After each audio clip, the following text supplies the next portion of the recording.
Good evening, afternoon, evening, whatever it might be for you. I think we're going to play around and do a little bit of a hollow form this afternoon. It's going to be out of the same cypress that we did last week.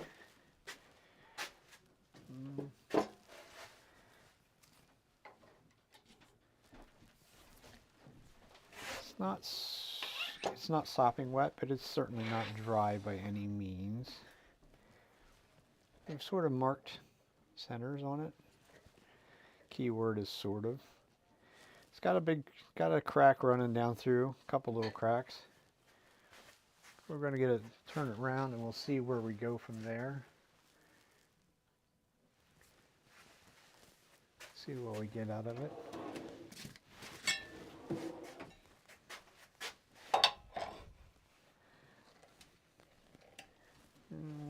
We'll probably use a bowl gouge to make it, at least start to make it round.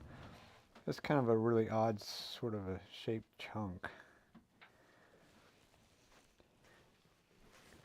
So in order to make it a little easier, maybe we'll do it just with a bowl gouge. At least that's what the plan is. You can use just about anything to make these round because it is spindle type work.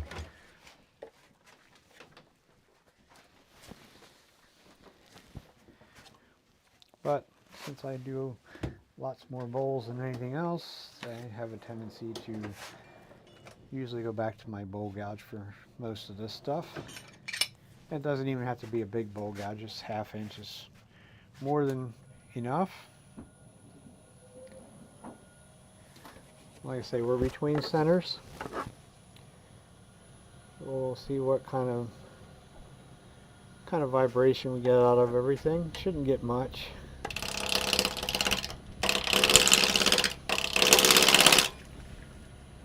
Does help to tighten the tool rest up though. Just doing something that I needed that handle to be down lower than what it normally is, so I don't get it quite tight.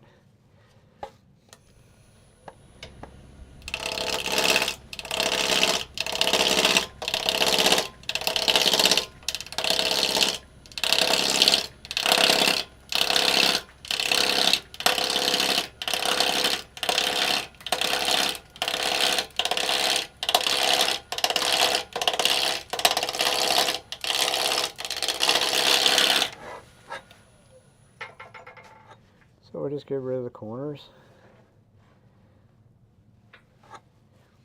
I figured there was some of them that were sticking out further than others. Not really overly drastic.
Also a tree branch.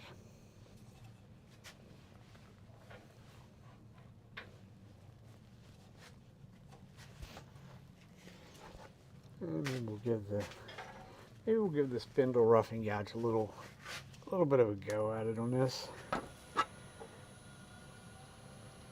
As we get more and more off-white, we'll pick up a little bit more speed.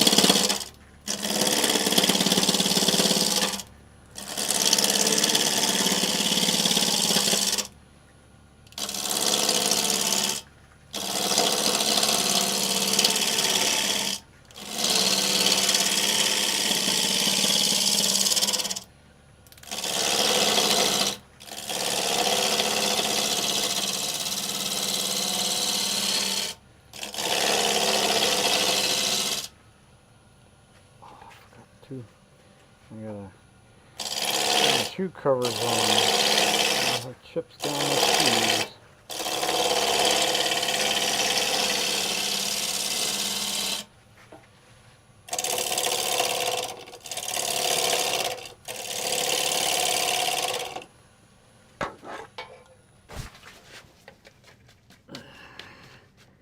I don't like to fill my shoes up with chips.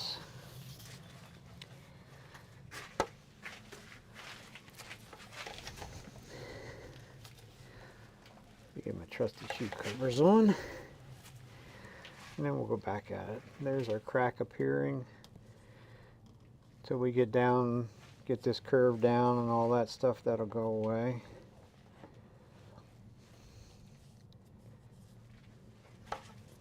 Still have the bark inclusion there. Still a little bit of the branch left, not a whole lot. It will definitely go away. Now we're pretty much in balance.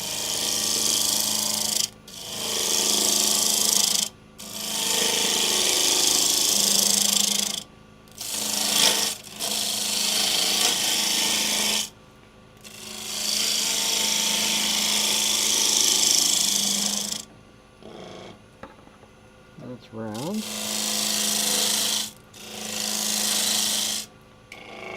That's pretty close. You don't necessarily want to make it too small. I want to keep as much of the material as I can.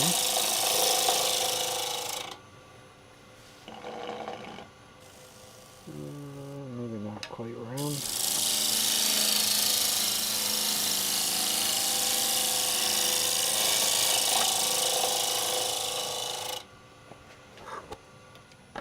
Stuff has a little bit of a different smell to it. Not really cutting overly friendly either. Of course, I'm not being very nice to it, so that's part of the problem. Tree branch goes away. And a little tree branch sticking out right there. That should go away as well.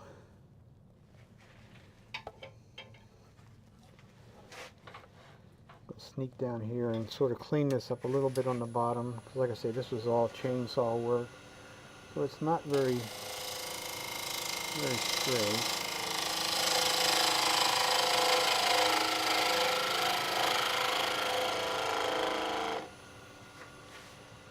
So grab that with our chuck and straighten it up enough. We just have to figure out which one that I already had out will do.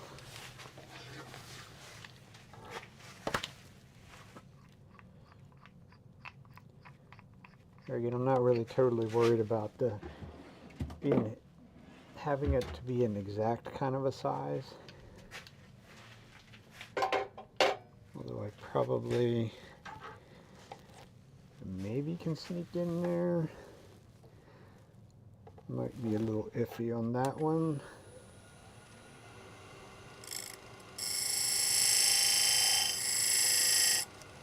Somewhere thereabouts. I realize you can't see it, but I'll be able to see it, so as I bang into all the cameras reaching for a tool.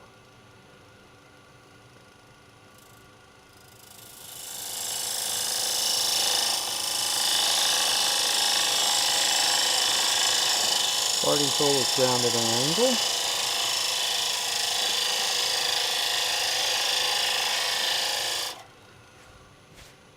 Which sort of matches the dovetail.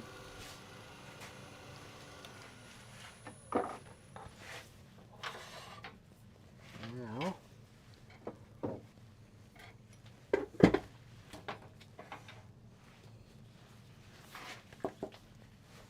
get it in the chuck.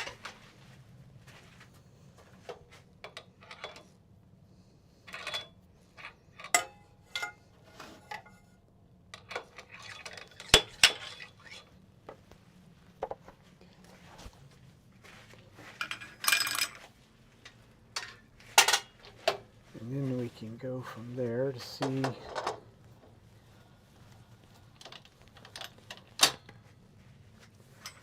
we're going to do with it. The only reason I decided I would do this in sort of a hollow form, for one, I have a crack and some other things, but this stuff has a kind of an interesting grain pattern to it. So I figured it might make something of interest. I'm not really the master of the hollow forms, but we'll give it a go. Just like I said, this stuff is very soft, so it'll make the hollowing part of it, should make that really easy. At least I hope. At this point, we can still bring our live center back up. No point in not bringing it back up, because the more support we can have, the better. So now, just come back up to this end of it. What I'm going to do is sort of true this face up, just so I know where we're going to go, where we're going to end up at.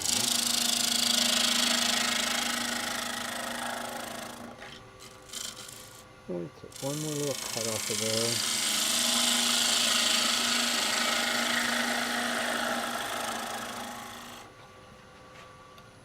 Now that end is trued up with the other end. Still have our crack. Our crack comes back in. Looks like the end of our crack is back in here somewhere. So we're definitely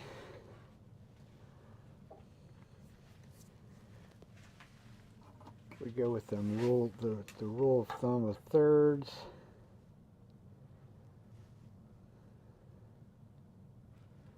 Be easier if it was an even number.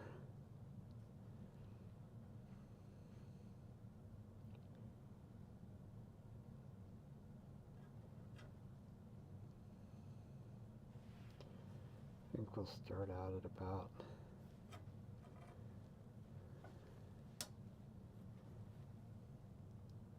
maybe about an inch and a half back, something like that. See what happens, especially with that little bark inclusion.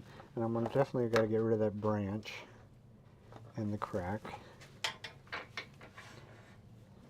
So this sort of would be in the line of the same as I would do on a bowl.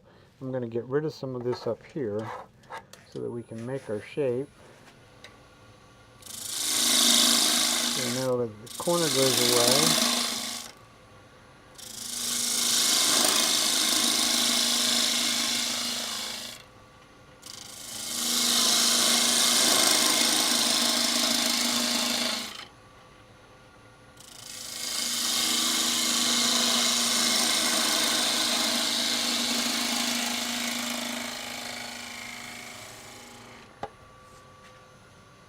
The other thing we have to think of is, first off, we got to know whether we got rid of the crack, which it appears that we did. Got a little bit of, I guess that's a little bit of the tree branch still coming out there, because that's sort of going right directly in the end grain, and it sort of picked that up right there.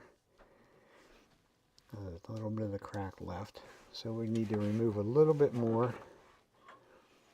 Maybe come back a little bit further.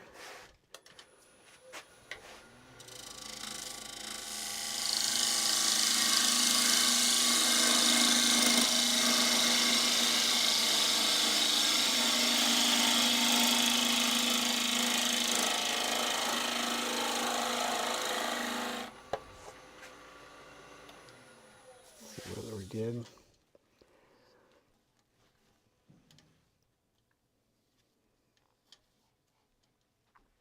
Looks like we got rid of the crack. Bark inclusion could leave us a hole, I would say.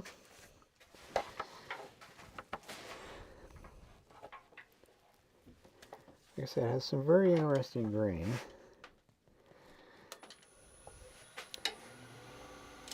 So we'll come back here somewhere. Make some little cuts down in. Down a little closer to the chuck back there. And then we can sort of make this be a curve, gentle curve it would be.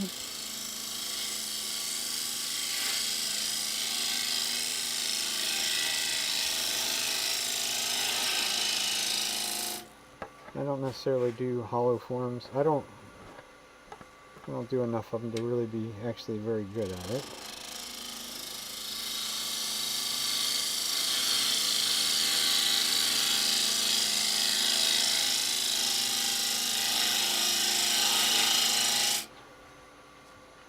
So just get a sort of a general shape. I don't want to take too much out of the bottom.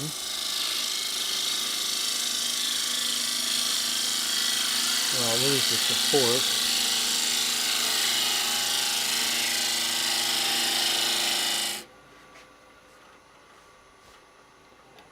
That's kind of just a general shape. I'm not cutting overly clean. Not in the least.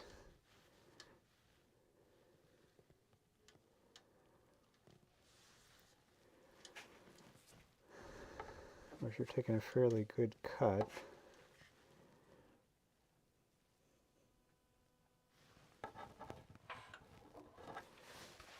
Maybe we'll switch over to a spindle gouge once and see whether it likes that better.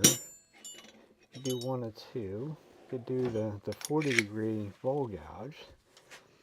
See if what it will cooperate and make that cut clean.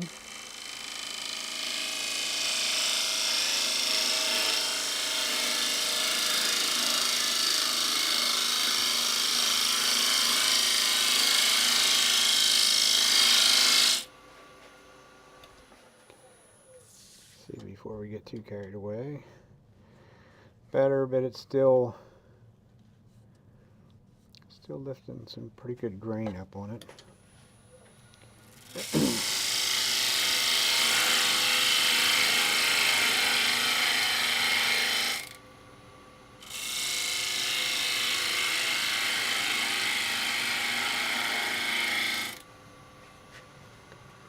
So the hard part for me from there, that sort of is going to project the whole way down through the bottom of the foot. Would be the general idea. It's like what lifted a pretty good amount of grain right there.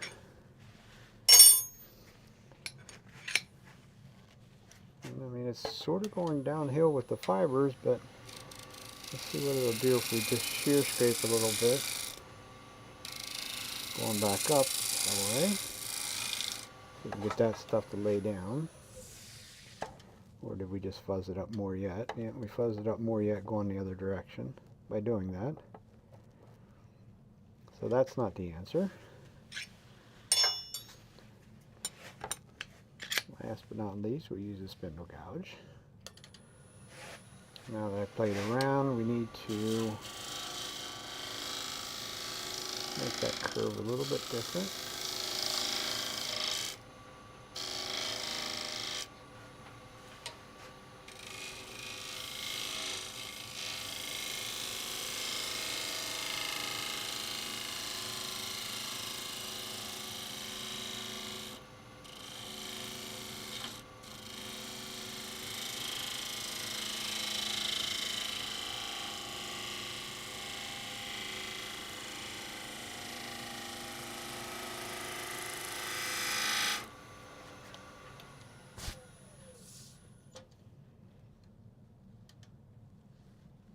Not really great.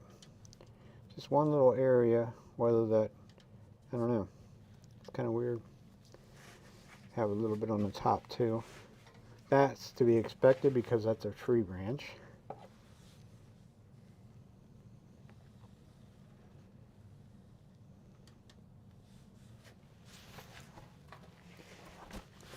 That's definitely more sanding than what I would want to have to do on there.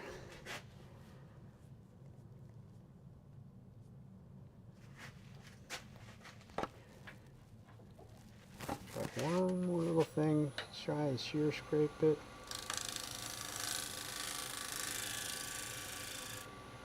See if that'll make it better.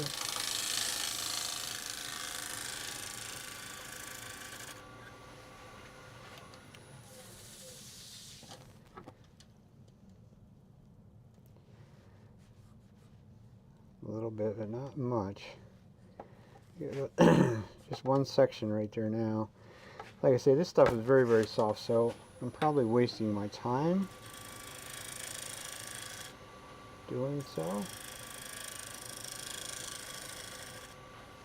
Because like I say, it's very soft, so it sands extremely easily.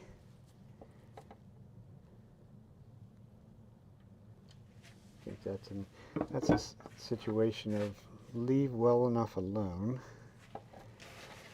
The only thing I'm going to do is go down here and clean up this little bit down here so I don't have some sharp areas sticking out at my fingers.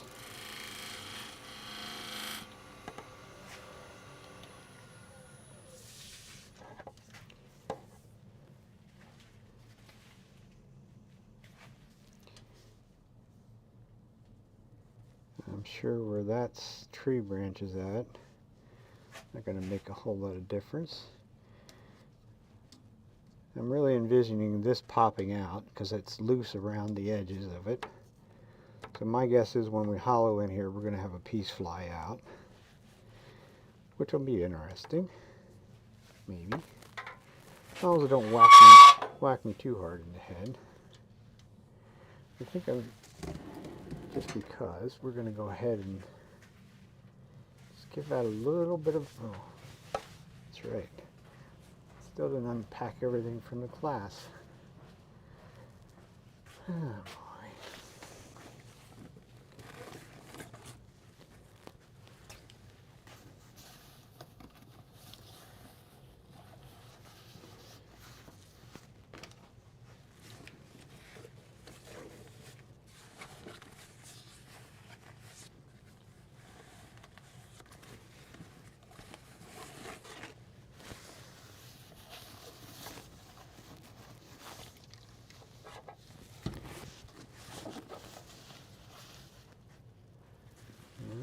Sander.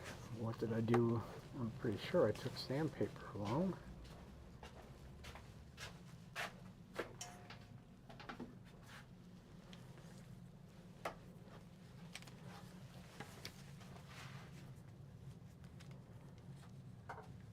Rather than getting out all new.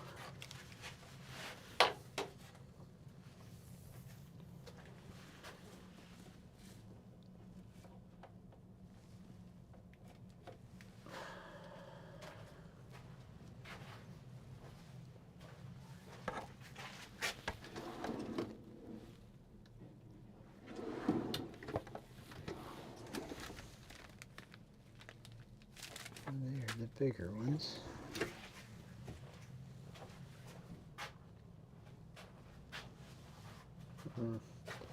Probably just as easy and quicker to get new ones out. I think if my memory serves me right, I think I'm actually out of 120s.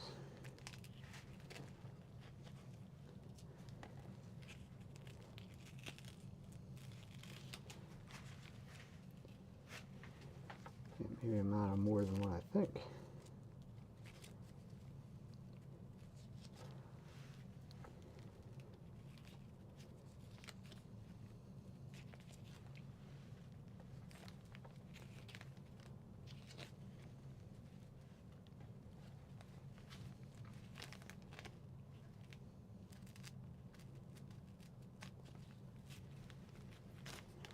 I haven't made the executive decision that I'm switching over to this particular sandpaper yet, but leaning towards it, put it that way. For one, it's close by, but I don't have any 120 in that, so we'll see what it does with 150. I have others in 120 if we need it.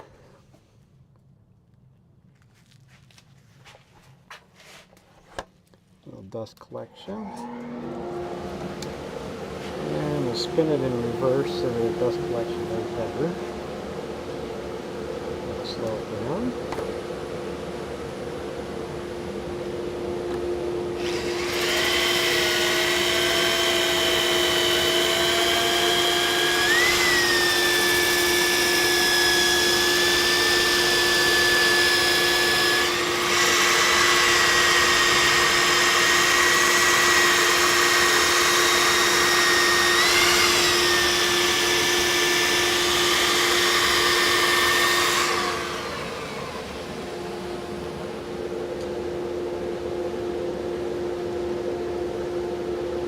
Like I say, this stuff is so soft. That little bit, the 150 grit paper took that little bit of picked up grain, just flat out disappeared that quick and easy. I'm not going to sand it the whole way up through the grits. We'll go to just a 220. Maybe go to like 400 on the top. Not really much point in wasting too much time.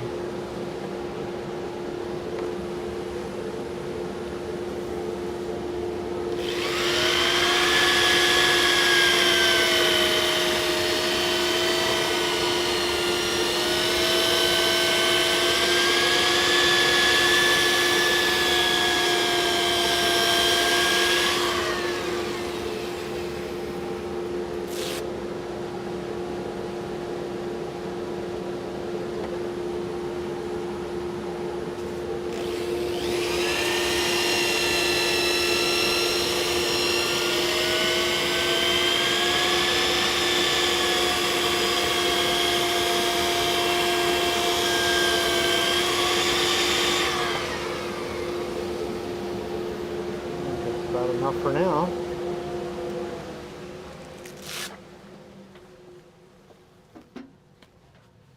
It is still wet, so, and I still have more cutting to do on the bottom part of it. So there's not really a whole lot of point, at least in my opinion, to go down any further than what it already is.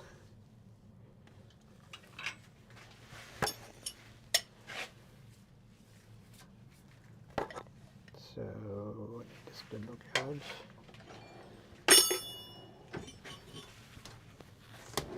Big old hairy hose out of the road.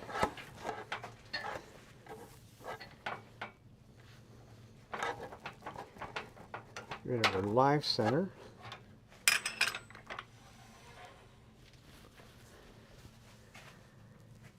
And we could probably go to there. Move this around a little bit. As well as this one. Just a little bit. Give you a better view of what we're doing. Most of our work now is going to be down here.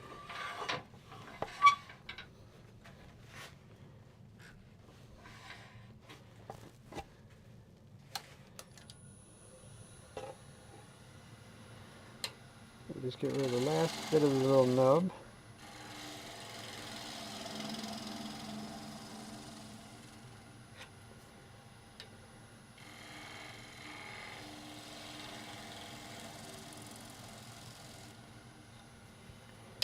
And we're going to need a little cone just so we can get our drill bit started in there safely.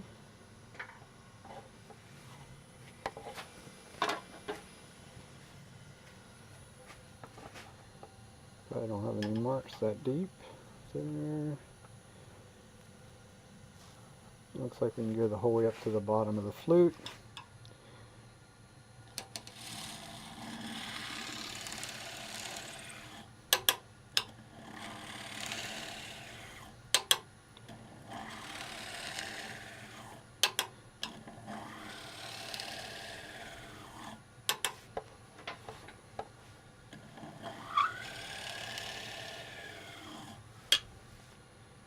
You see, you can't drill very deep at one time with the twist drill bit. It clogs up right away.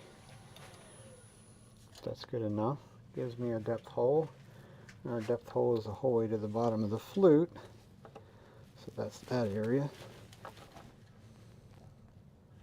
So we're down in about here. So that should be good enough to get started. Now, need the long handle.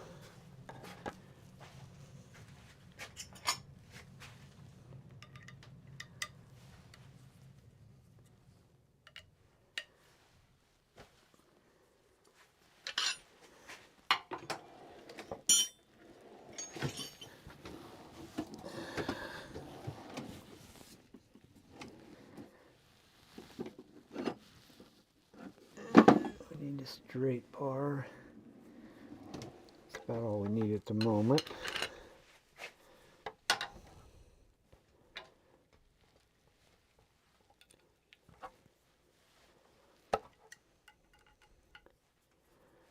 The first bit is strictly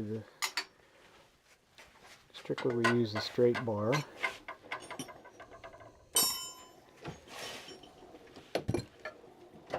Which I will do that freehand.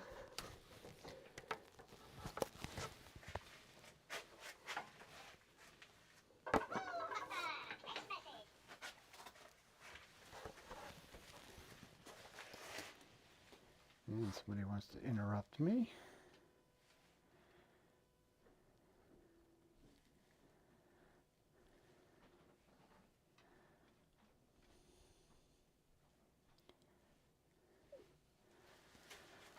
It's my son-in-law. Not live on Twitch, but I decided I would just strictly do YouTube tonight. And maybe strictly do YouTube period from now on. Oh, that's right. I gotta get rid of the tailstock. It's been a while since I've done them.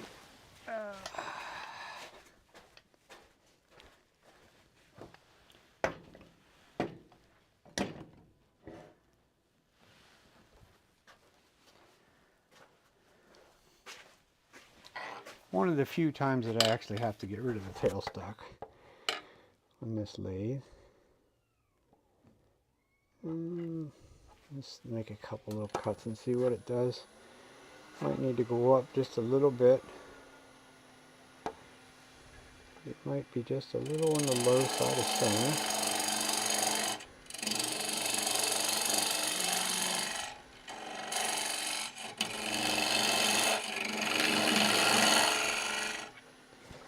I also have to think about the size of the hole.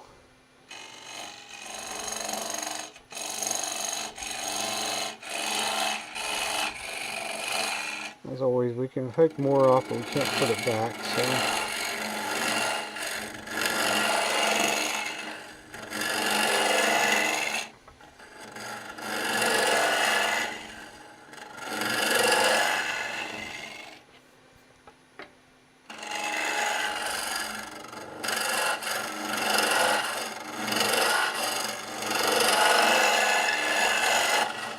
As we're going right now is basically is opening up the drill hole. Just go into the hole, swing the handle to the right or away from me. And usually if I come back up to the top, the chips come with it. This is the hard, to me this is the biggest troublesome thing with doing hollow forms, is the chips have nowhere to go.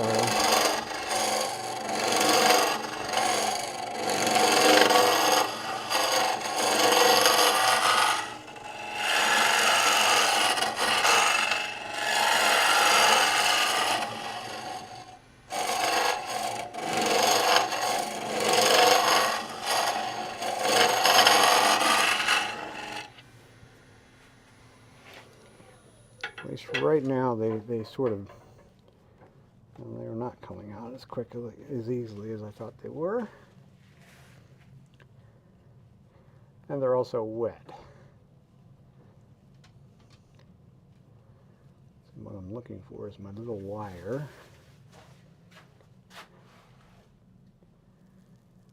There it is.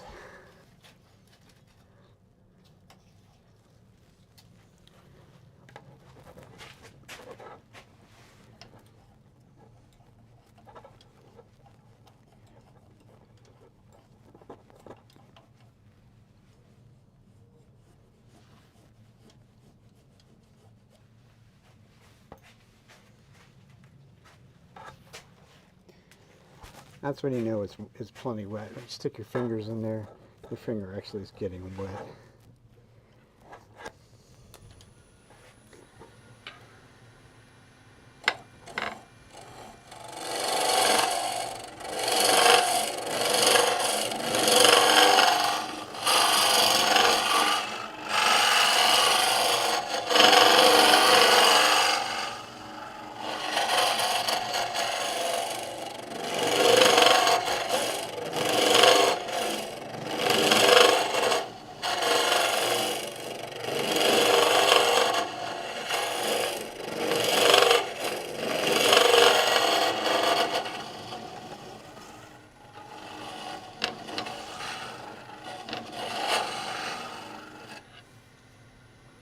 I sort of tilt the tool over a little bit as I come back up. It sort of helps to encourage some of them to come out.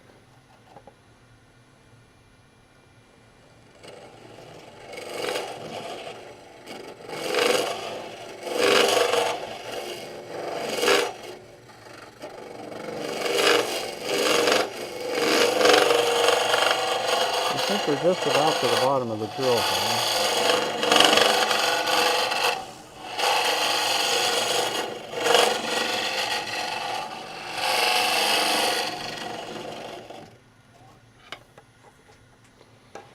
Certainly check. Let's see. Yep. I would say we are. We're down in this area here with the straight bar. So now we'll switch over to the, I might not switch to the curved one yet, because I got enough room up here.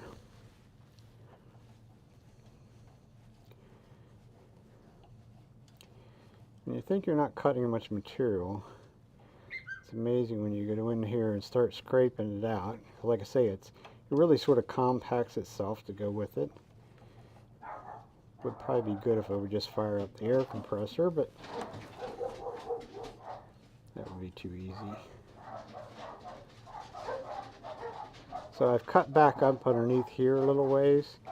I think I can go a little bit further with the straight tool. I think. Yeah.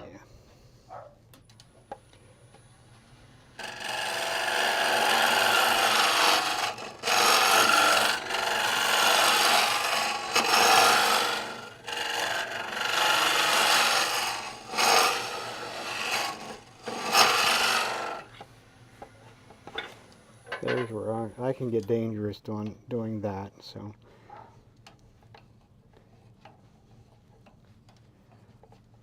Now we'll switch over, get rid of the chips.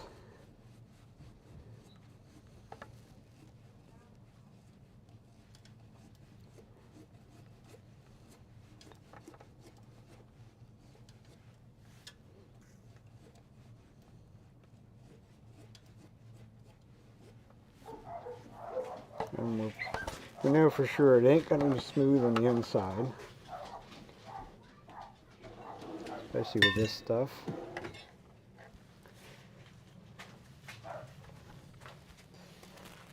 We'll get the boring bar without rearranging all the furniture.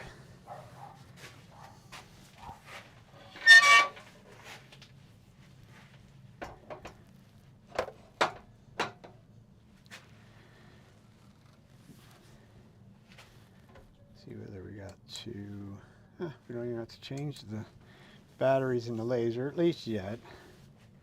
I'm sure we will eventually. Does need a little bit of a handle on it.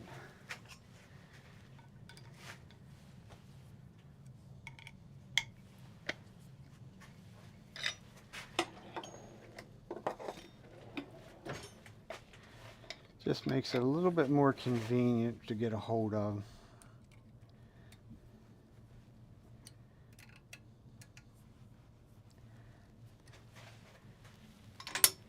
It doesn't, I don't use a long handle on it.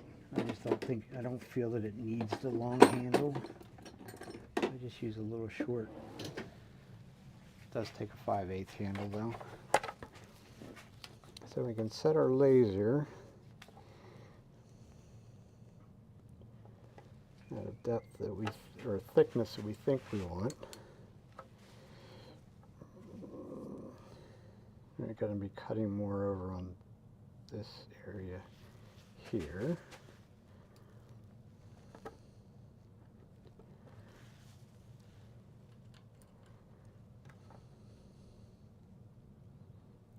I think.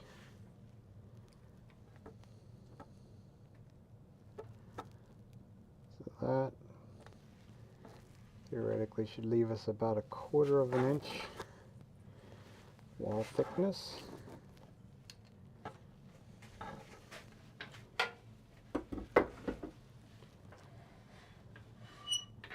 Tool rest has got to be back far enough that this curve is over top, hanging over the tool rest.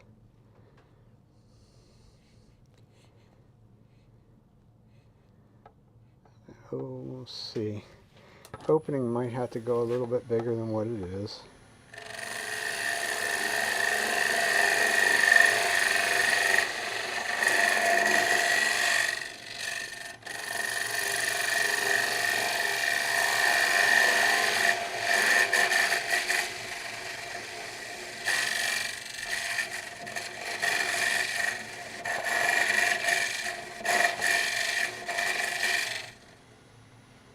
Also, when the chips become more of a problem yet, because it does create a mountain of chips in a big hurry. Straight cutter might not have been as sharp as it could have been. This one is the way it's cutting.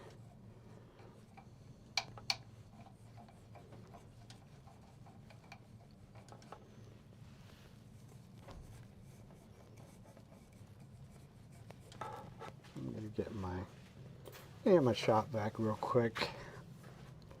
I found it in previous times that the shop vac actually does a better job than if I use a compressor. It just blows the crap all over the place. Or if I use a shop vac and a small hose, it does two things for us. It cleans up our mess a little bit as we go,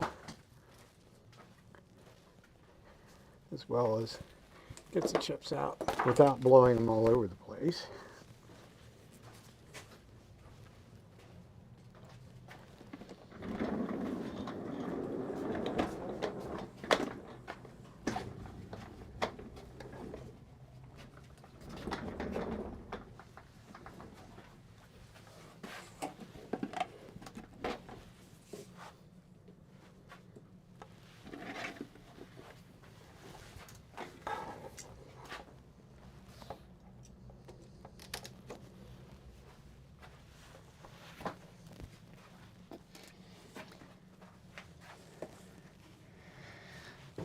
The only problem with this hose, it is very long.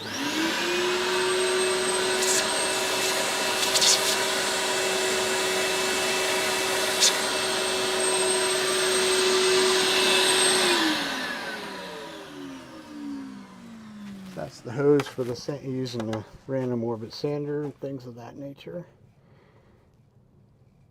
So the first little bit in here actually got pretty good. That's one of the places I've never really was able very good at setting those.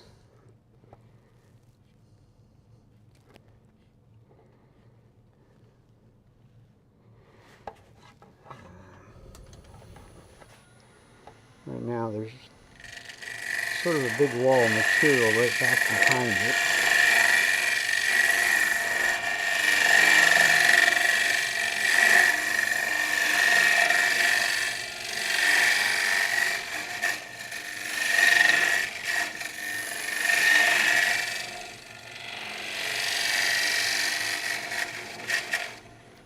There's a mountain of chips already.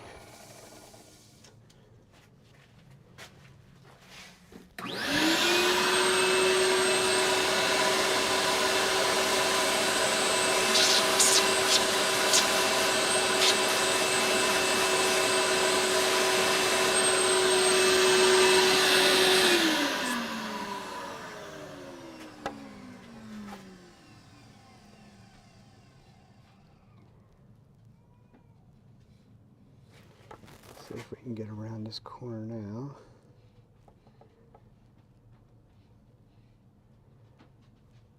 So I'm running into that outside edge out there a little bit.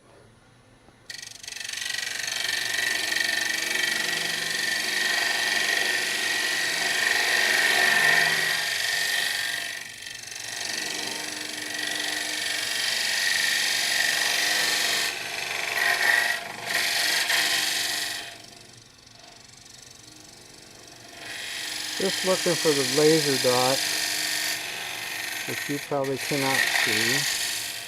I look for it to become elongated, or even possibly drop off a little bit.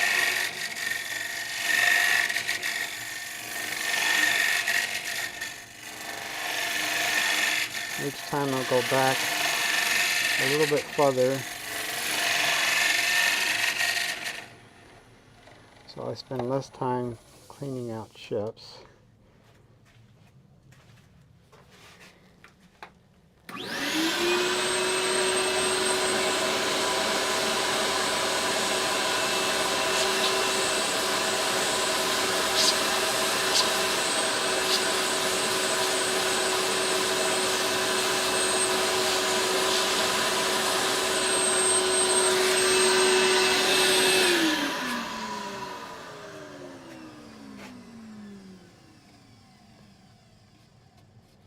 But my fingers, that actually feels pretty good. We're down, measured down to about there. So now we're going to get to find out whether this is going to pop out very directly. There's a big chunk of wood right there. So I think maybe I'll just go in behind that right off the bat. Where they're there. Let's think about this a little bit. The laser's over there.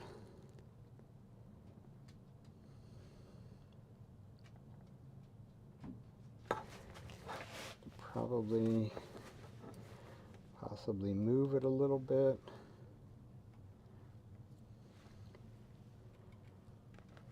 So that it's more,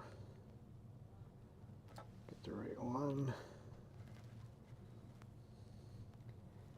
more around in that area over there. Because it is really cutting more, so it's cutting, really cutting right on this edge up here.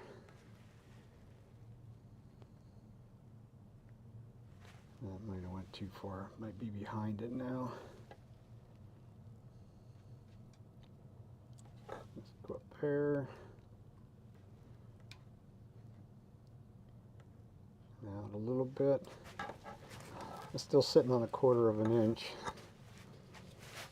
which by my fingers it feels like it's very, very consistent. It actually feels like it's relatively smooth. I do have a big teardrop type scraper for this as well. It's usually what I do once I get pretty much done. That I will do freehand. That's pretty much non-aggressive.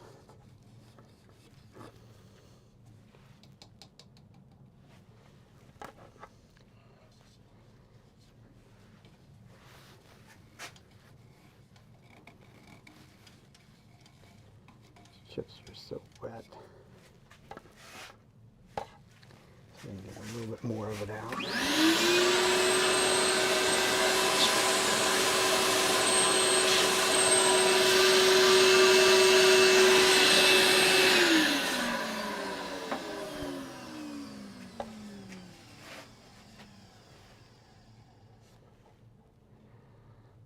Yeah, see, that's a pretty good measurement because the laser's just dropping off,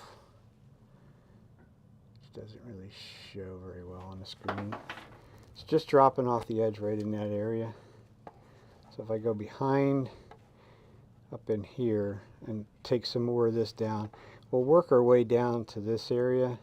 Like I say, I'm pretty sure that's gonna go flying.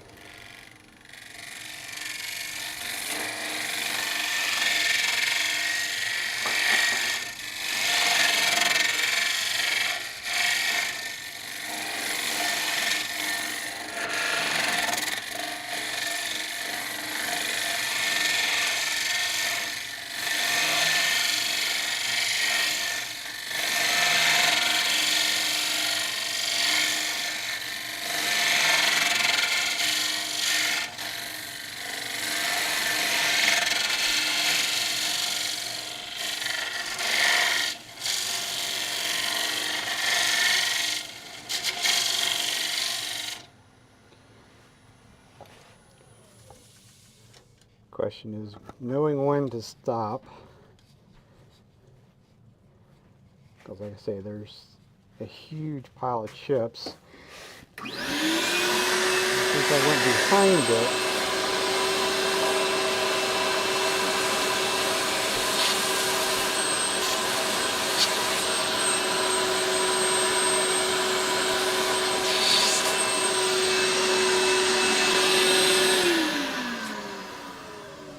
of course, the more we open it up, the more room we have.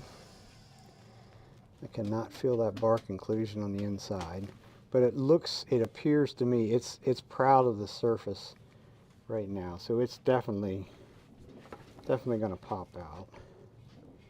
I'm just not quite down far enough for it yet, but we will be very shortly.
Shouldn't be stopping that with my hand. There it goes. Oh, it's not going to be as big of a hole as what I thought. It did leave a hole. Not quite as thin as we thought we were right there either. Yep.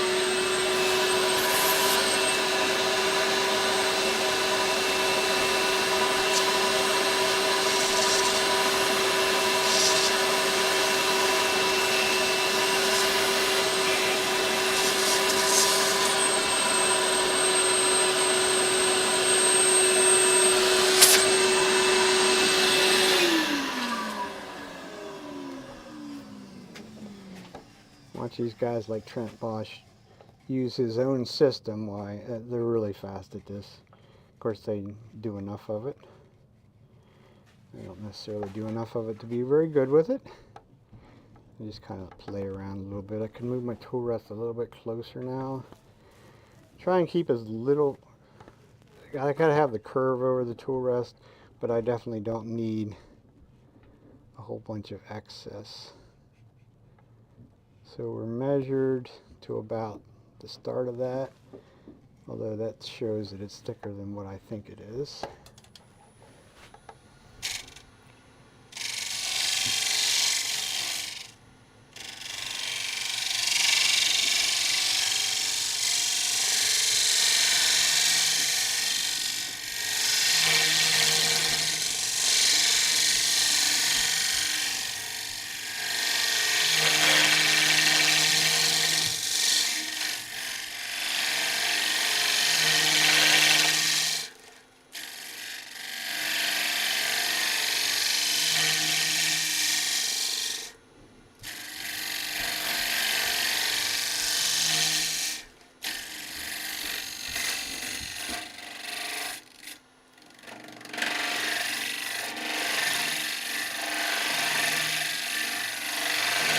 sort of back to my original hole, which is wide enough to get the curved one in there.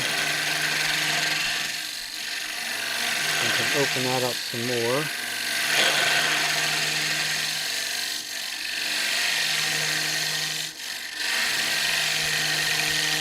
A little bit of a hole in there is also allowing some of the chips to come flying out.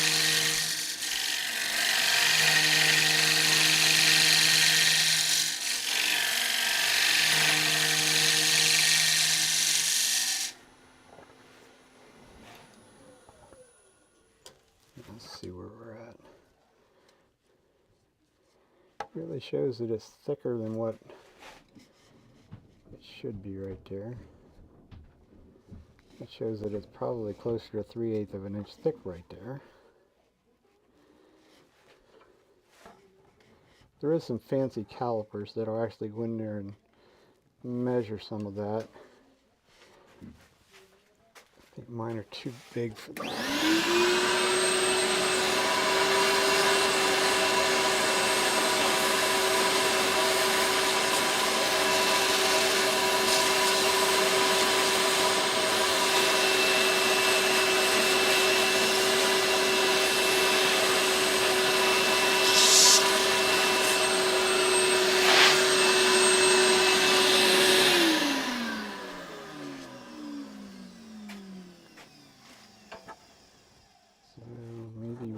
To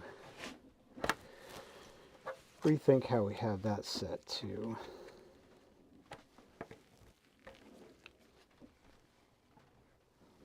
So for cutting on that area there,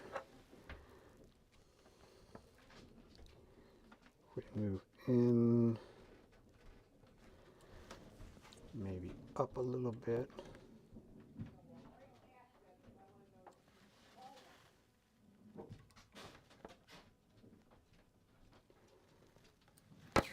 See what that looks like.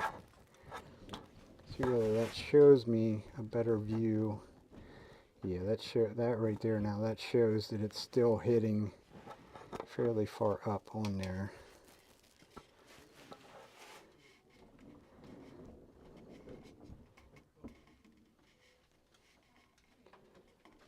We got a bit of a ridge right here. This feels good up here, the first little part that I did. This is where it becomes more challenging as far as I'm concerned.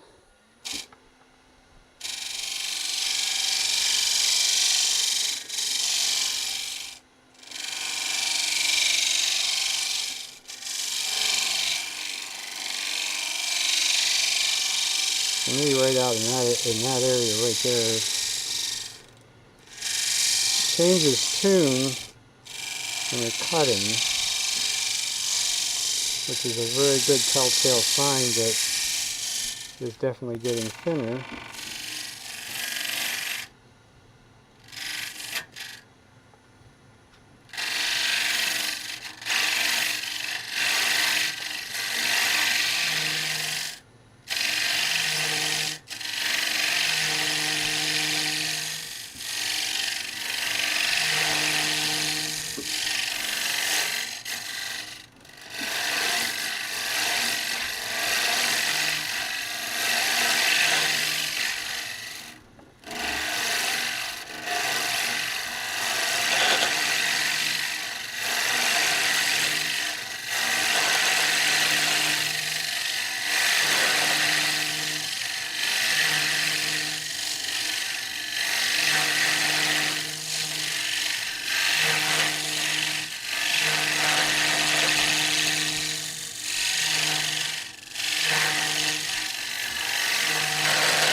Which is what those people that do this sort of freehand without any measuring devices would tell you that's how you do them, is go by sound.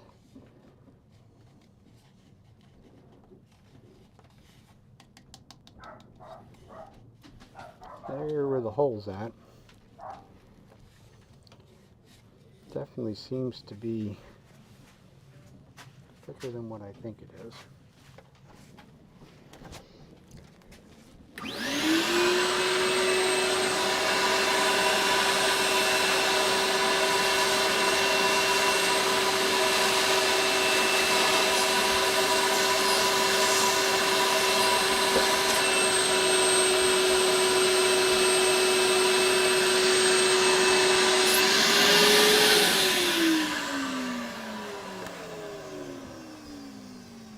So with my fingers, it actually feels like it's thicker.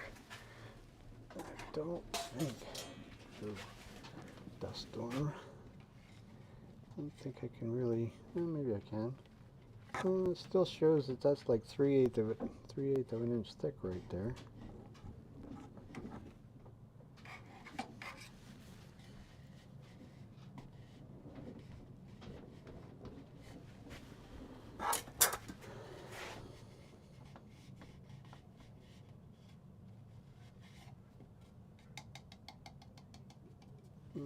Taps like it's a little thicker there too.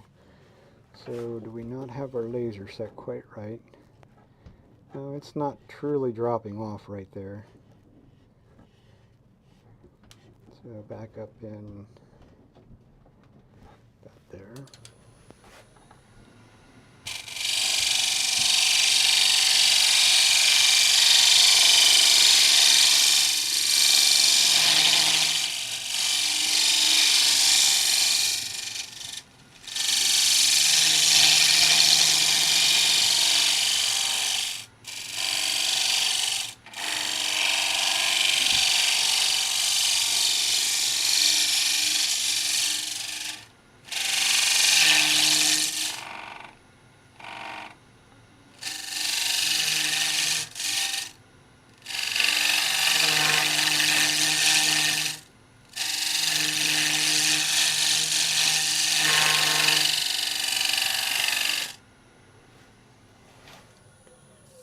I don't want to go too much past it. It's gotten it thinner. Hole's getting bigger. There's also some, like the cambium layer of the bark or whatever.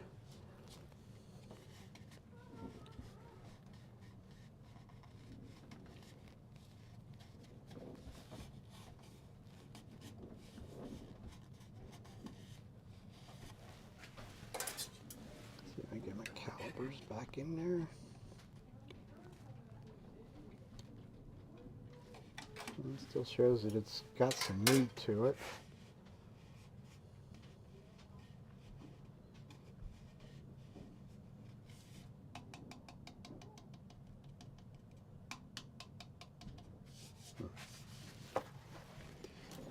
Give you an idea how soft this stuff is. Me tapping with my fingernails, I'm leaving little dents right there.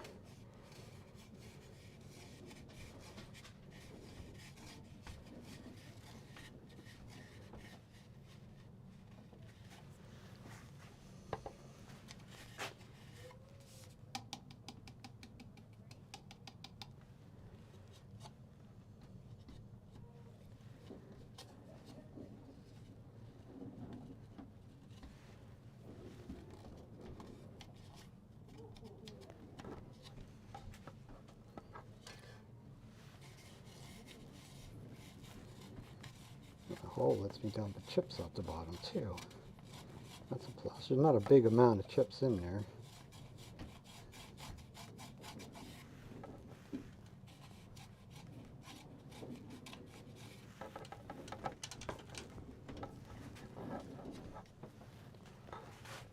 The laser drops off.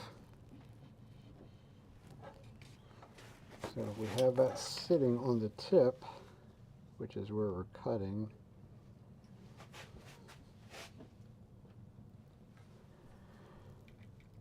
let's move it around more for the front.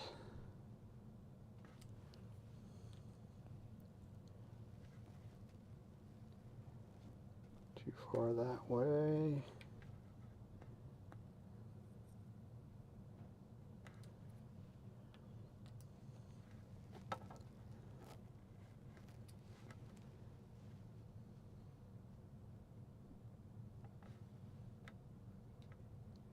quarter. Yeah. Shows a quarter, so let's see what it looks like when we stick it in there. Get over here where I got solid material. It goes right off the edge.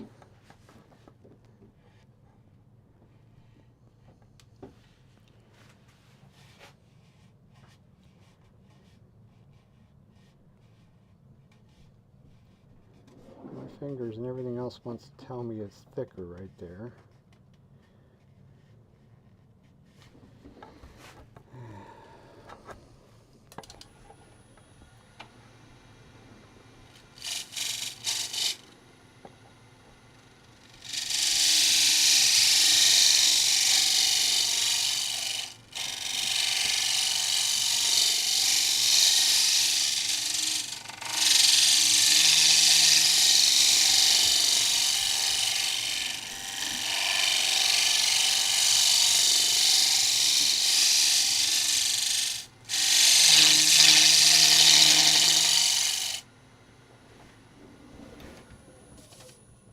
Don't put your hand on that, it's got a sharp edge.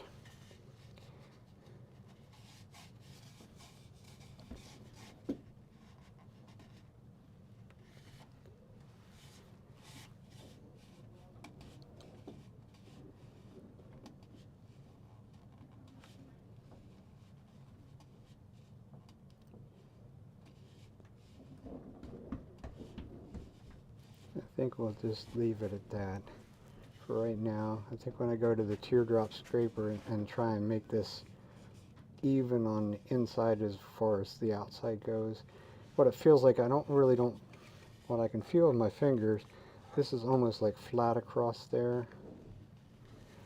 So I'm not getting a curve like I should be.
I sort of elected just to keep on going down with it.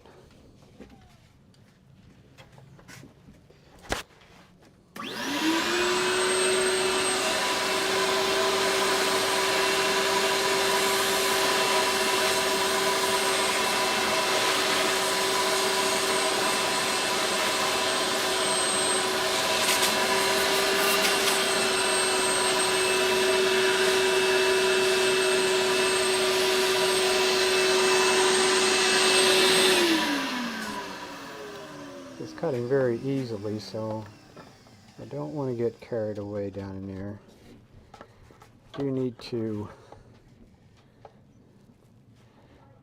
if we're going to be done there, I can move my tool rest a little bit closer. The further the tool rest is away, the more vibration you get. Of course, I can't cut behind the curved part, but I'm already measured down in there, at least according to what I have it set at.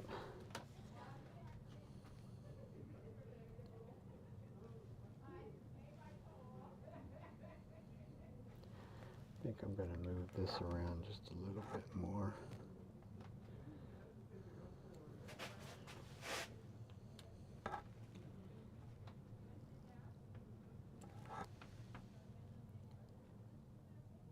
Get it so that it's sort of in front of the cutter a little bit.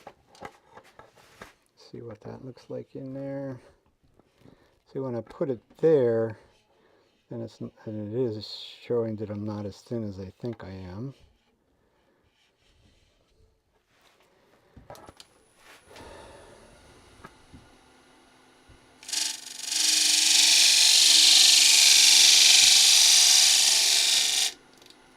By the sound of it, it certainly sounds like it's getting thin. It's thinner.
Watch the bouncing ball fall off the side of the earth.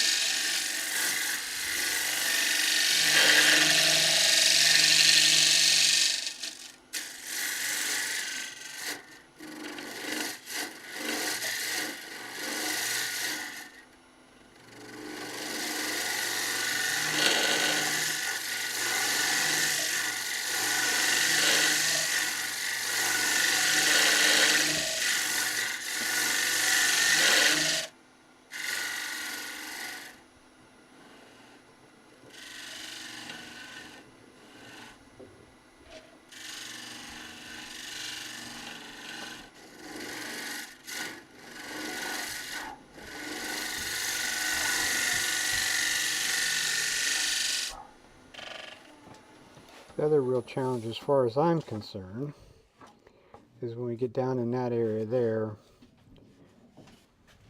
with the curb bar. Now, without Trent's, he's able to manipulate this bar around enough to actually get to the center.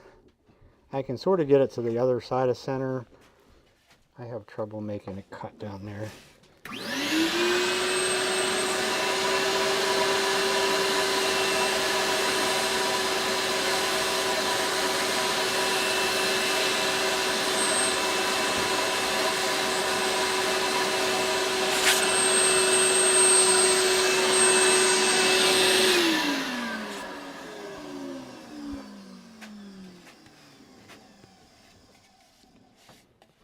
Which is probably also I need my flashlight to be able to look down in the bottom,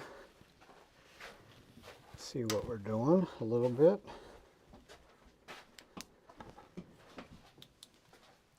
Because I usually manage to leave. I don't have a nub down there, that's a miracle. Of course, if I put my light in there, I don't see any daylight showing through the side anywhere.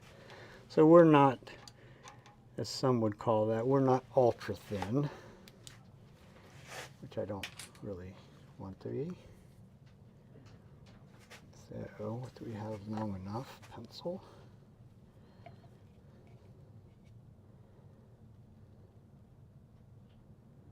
So we mark that, mark that. So we're down in here, down into there. So probably leave a little bit more room down here.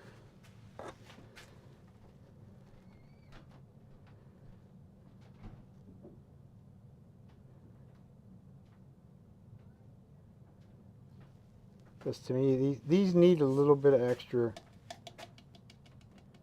Sounds like there's a little extra meat right in here. So if I mark, so if we get a good mark down here, somewhere thereabouts, call that the bottom. Maybe I could turn that down in just a little bit further there.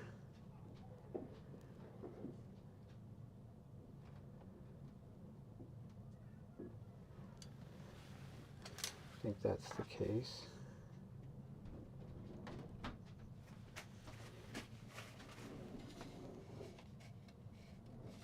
Could probably switch over at this point and use my scraper on the inside and I just try and clean it up a little bit, at least the first part of the way down.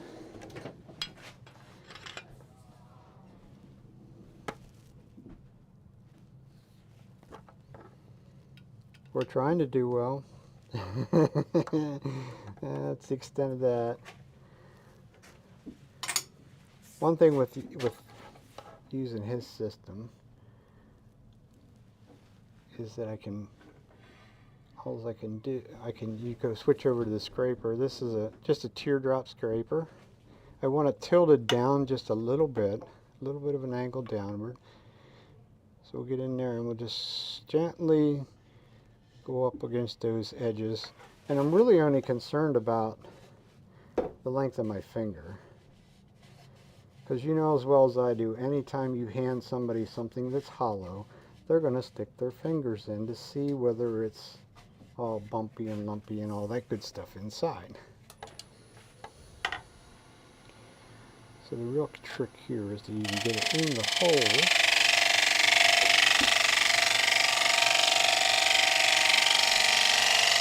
You got to keep in mind, just because this is a scraper, it is cutting quite quickly.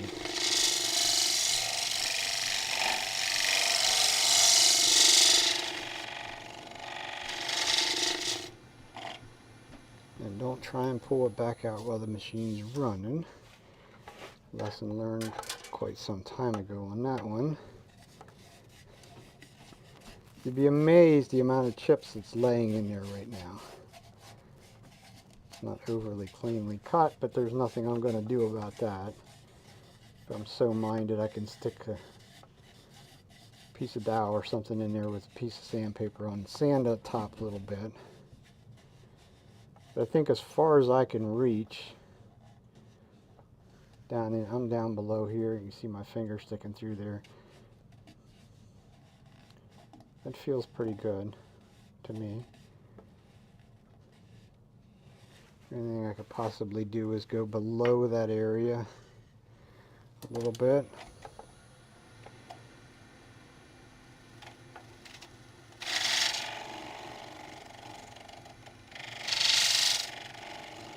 And just sort of sweep it across a little bit.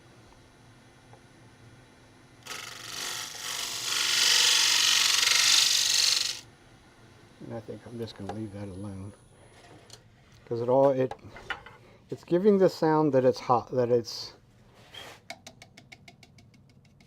the top down here is thicker, which we knew that, which is what I really sort of want. Want that to be a little bit thicker so that it sits on the table better. But I think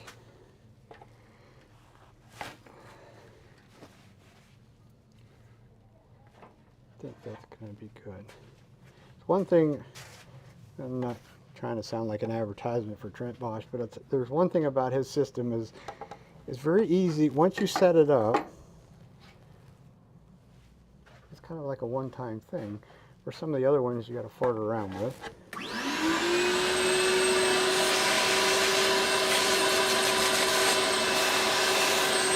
And it takes up less room.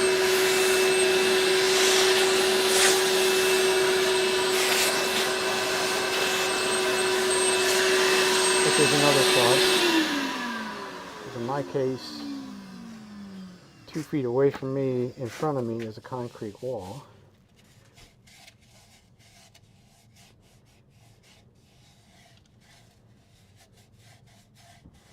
Sort of feels just like the outside did, to where it's not very cleanly cut. Put it to you that way. But I'm sure a little bit of, I'll finish that down there, and then we'll maybe mess with that a little bit in there, and then we'll just we'll finish sanding this on the outside.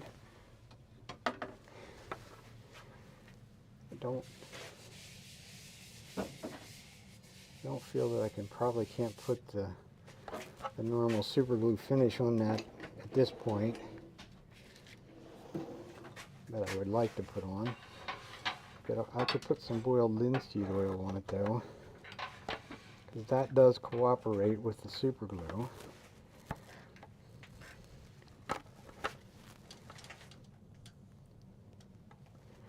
So there's our bottom line. And we'll just do that with a spindle gouge. Probably a little safer to do it with a spindle gouge.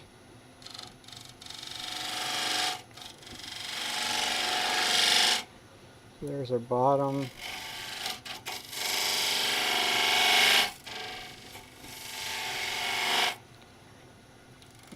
Bring it down.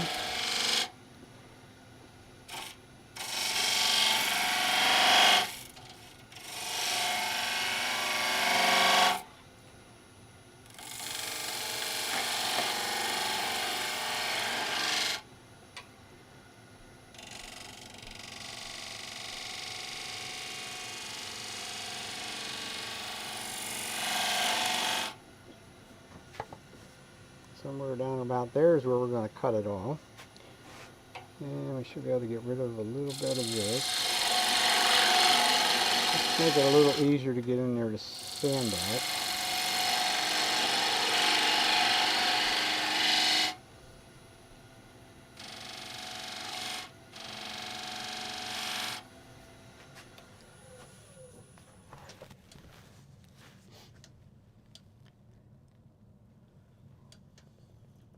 That'll be good.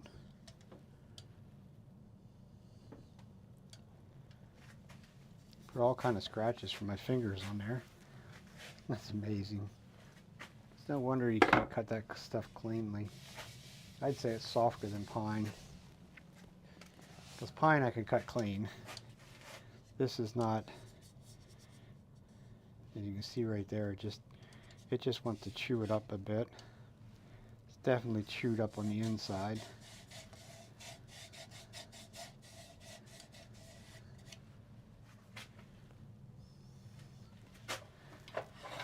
Yeah, so we got the spindle gouge out. I should try and hopefully not get in trouble by doing this. What we're gonna do, because I got this opening kind of dinged up a bit.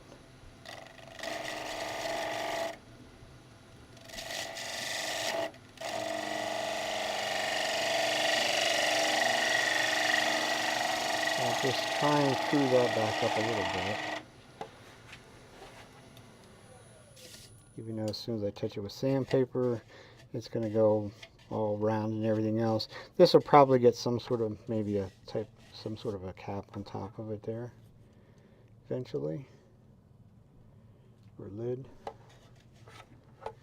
Some sort. So I think we'll finish sanding the outside first. So we did sand up to 400, I think. That's what I said.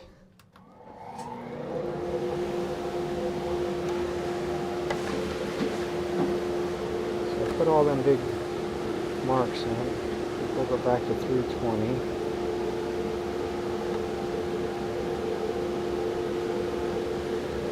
Reverse and slow it down.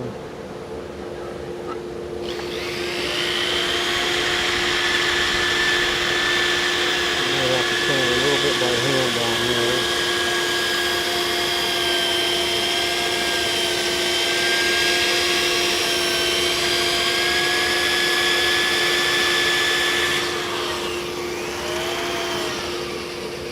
So if I go the other way.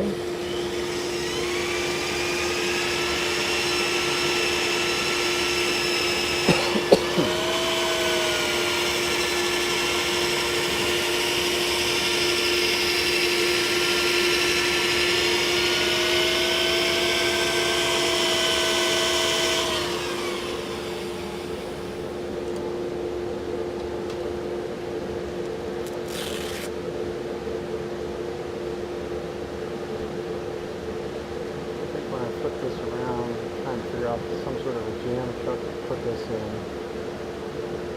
Get rid of that, I'll be able to sand that last little bit down there.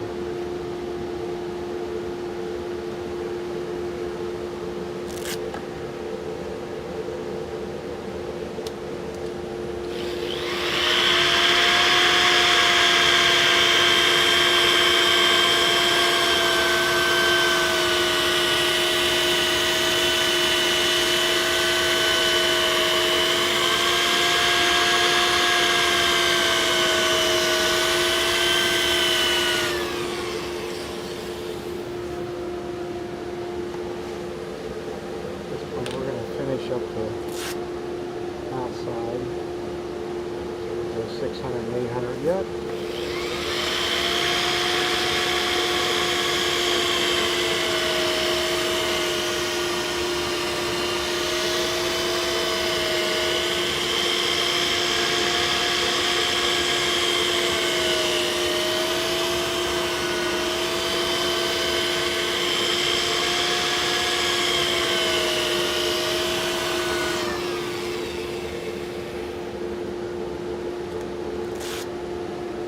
Even though it's fairly, I wouldn't call this super wet. It's not clinging water or anything like that, but it's certainly not dry. It does sand quite well. And you can see the amount of dust coming off. Now as it finishes drying, I'm going to have to go back over a little bit with some hand sanitation or something like that.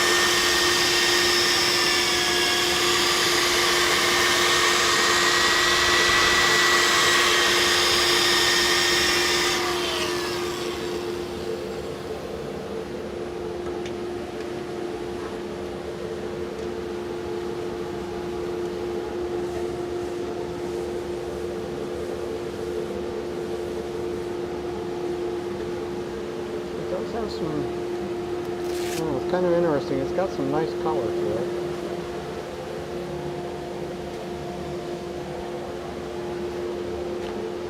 There's the seams too.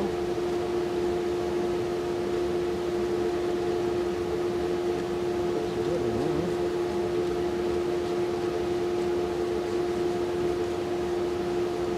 Really nice to actually be able to sand in there. But I'm a little concerned sticking my finger in there because of that. There's a little crack.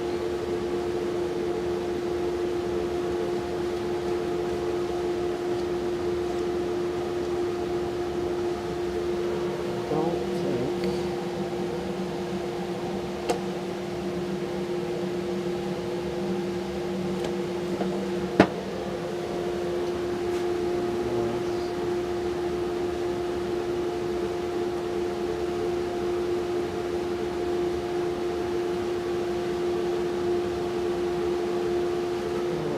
It's worth it. I think I could do more harm than I would do good. I don't really have any kind of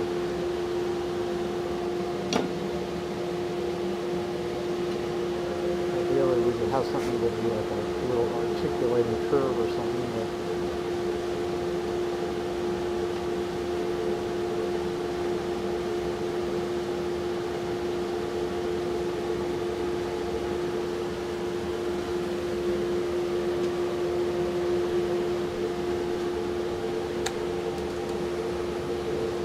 go down nice and slow.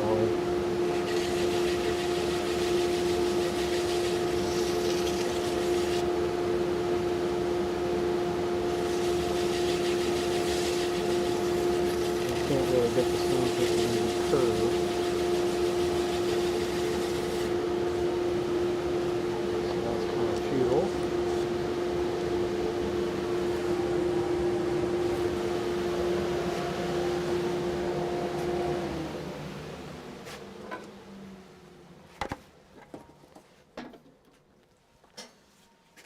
I think we'll just leave it at that. I think I'm going to spray a little alcohol on it just to see. The alcohol will displace some water too.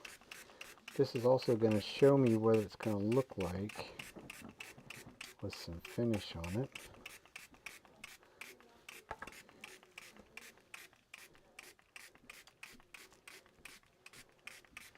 Like I say, it's got some interesting colors to it.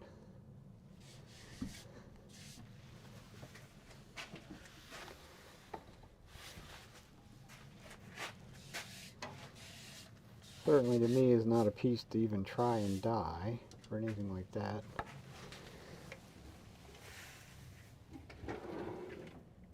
And I think it looks pretty good myself, but see what we're going to jam. This is basically a vacuum chuck adapter. It's got a nice soft, real nice soft rim on it. I could use the manufactured one too, probably. One of those two are going to give me the grip that I need, I think.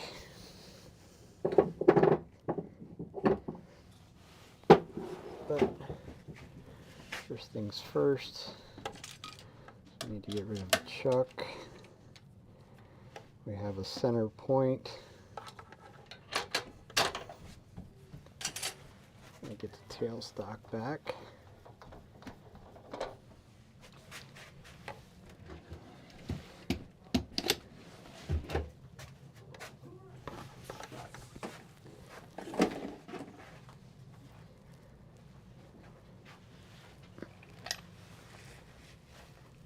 This is kind of one of those areas that any of these people that do the hollow forms and demonstrates them at all or whatever, they really never talk much about this part of how to get rid of the last little bit, which is sort of the harder part as far as I'm concerned. That's got a big dimple in it, so we'll put the big cone on.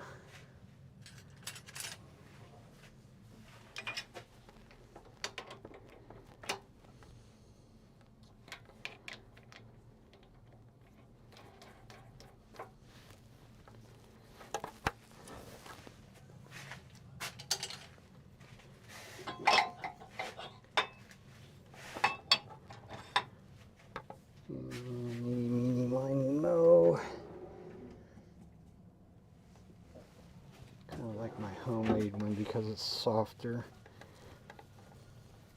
I think I'll be less likely to put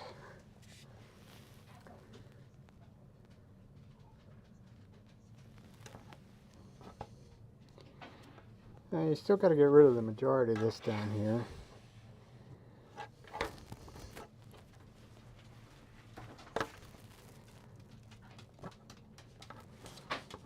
Just enough to make it dry.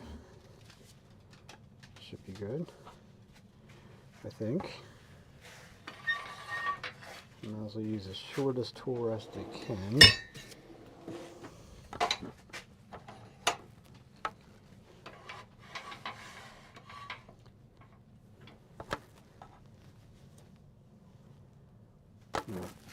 I think we'll just go ahead and use our small bowl gouge, at least to get it started.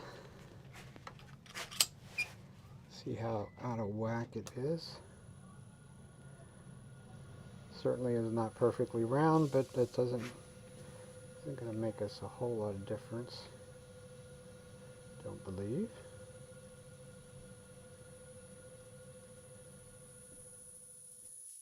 I think that's where we're going to go.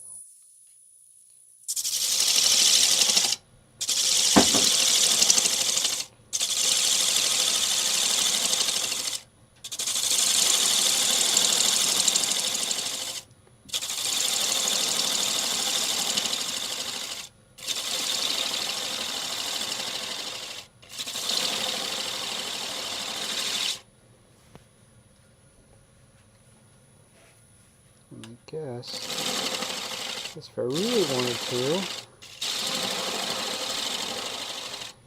I can just continue that line. That's what a lot of people seem to do with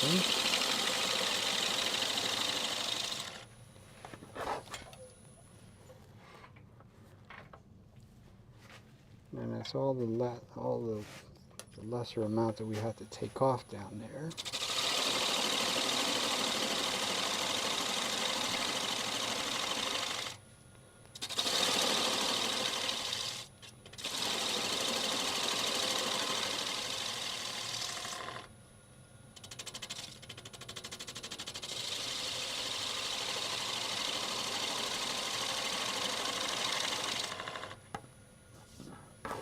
It's definitely not round enough right there. It's leaving a line where we stopped earlier. Probably can go up above that just a little bit.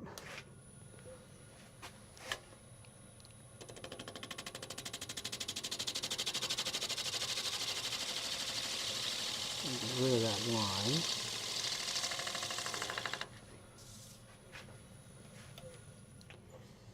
That will sand in there nice and easily. We definitely got to get rid of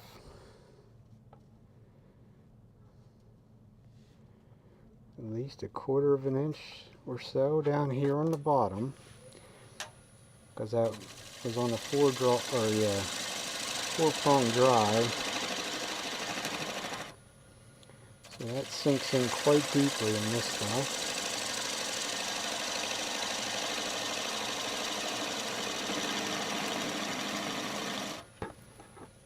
I'm not going to try and get a little bit deeper. Certainly not going to try and take it super small.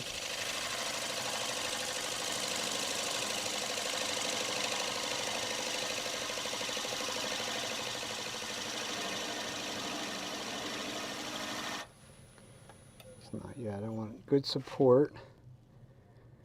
Then things went way in there.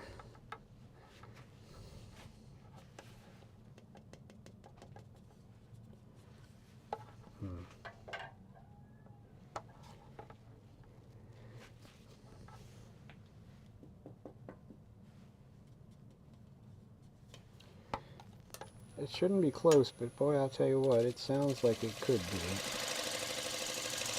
That would be very discouraging to get the whole way to this point, to figure out you just put a hole through the bottom.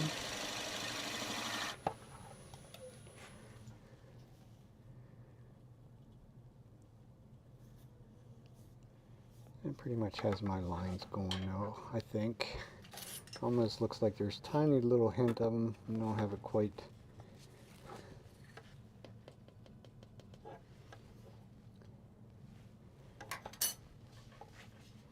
I don't have it quite have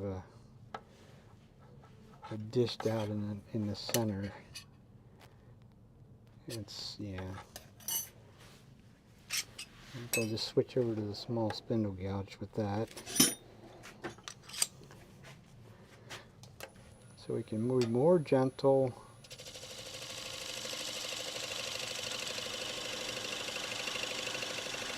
Give it that slight little undercut in the bottom. That should be the undercut. It's cut pretty much clean enough. A little bit of, I'll be able to sand that too. So now we can blend that stuff together. And that's pretty much. I'll leave it at that view. I'm going to say I was thinking I'd switch back over, but don't need to. Do need the dust collector on now. And also go back to the beginning, which is 150. And we'll go in reverse.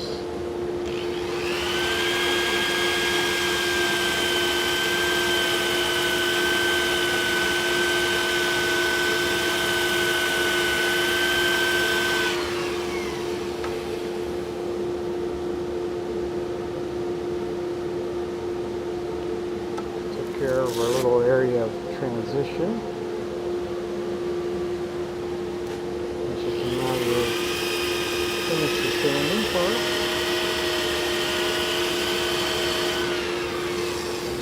Don't be too forceful. Try to knock it out.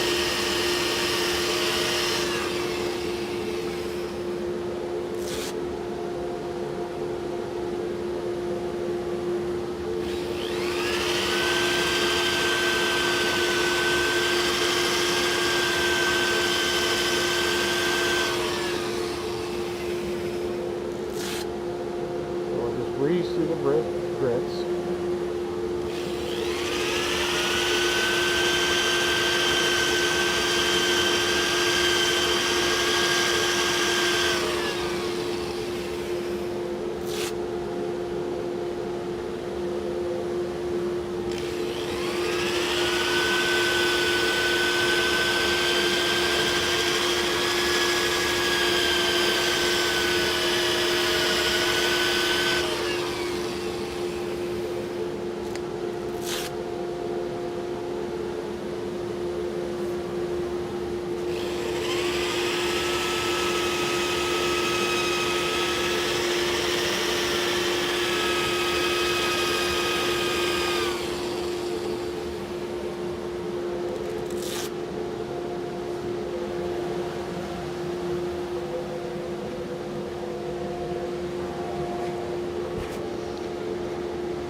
sand this what little bit I can sand in here, or what I shouldn't say little bit, what I can sand in there while it's there.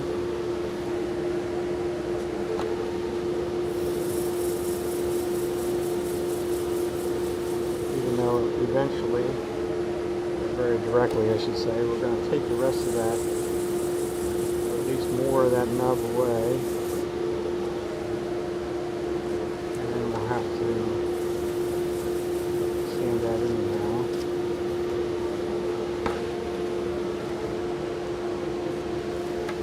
Probably while I have it in this orientation, I also do a little bit of hand sanding, a little bit of random orbit sanding, because I can see a line up there where I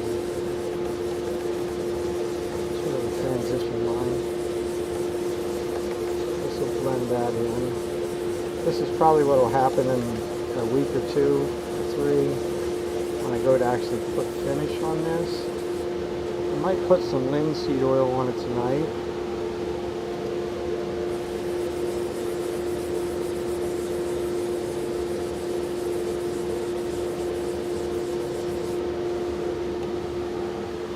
I think that'll do it.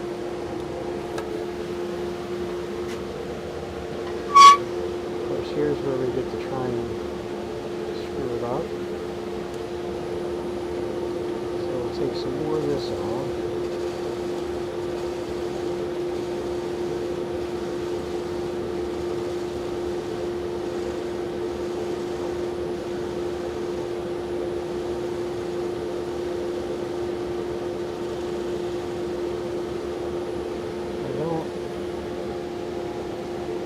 I watch a lot of people take these down really small, but I never trust it because it's on a cone and those little teeth are right, the teeth marks, and you know they dug in very deeply, so I think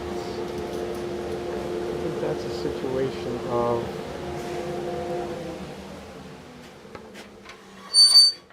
shy on the side of being smarter than dumb.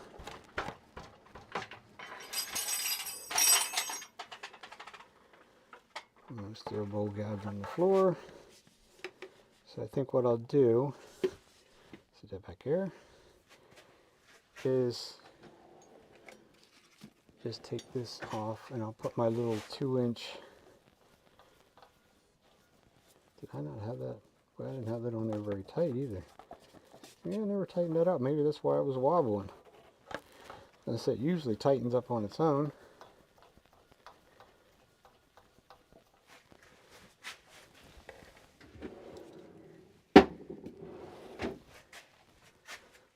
So if we take our drill chuck with our little 2-inch disc on it, that should grind that off pretty easily. Especially seeing how it's probably, it's 150. That should be, see whether it does it or not.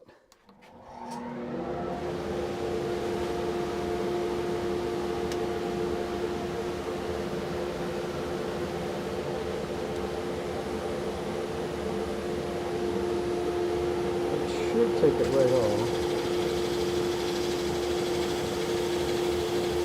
If it's only with a little better of a carving tool, you could probably carve it off easier than this, but I'm not a carver.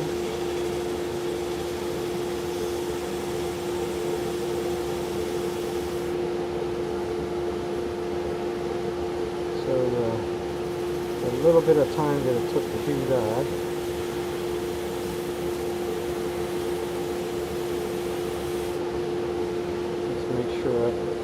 Make sure it's a dip in there and not a cone.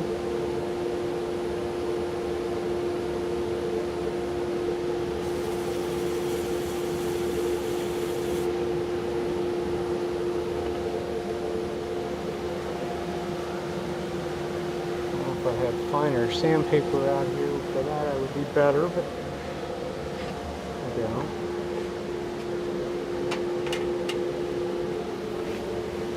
That's the way I look at it. That's most of the time I take any kind of them little nubs off the same way. Like I say, you know, maybe if you're a carver and has a super sharp chisel, I always manage, I mean, most of my bench chisels and stuff like that are sharp enough, but I usually end up causing myself work. So, I mean, there's nothing says, you know, just go back here with a little bit of, it's not really a good place to put that either.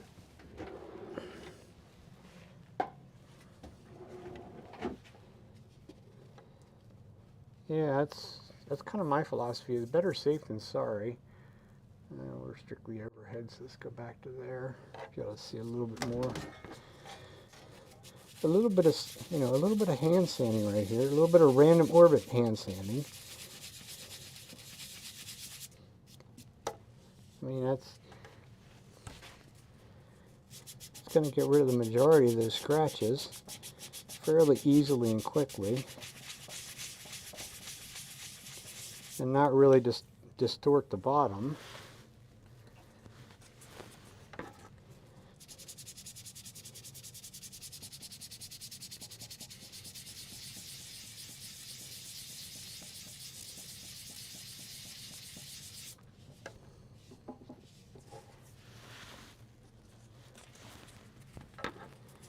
Better safe than sorry any day of the week.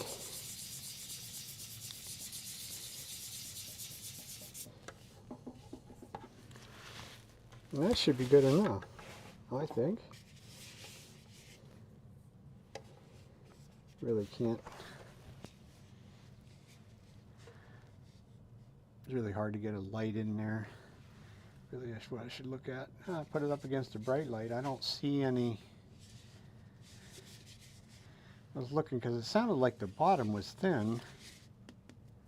No, it's not. And it sits good enough. It'll work. So let's put this back on. I think I am going to give it a little quick coat of linseed oil. And we need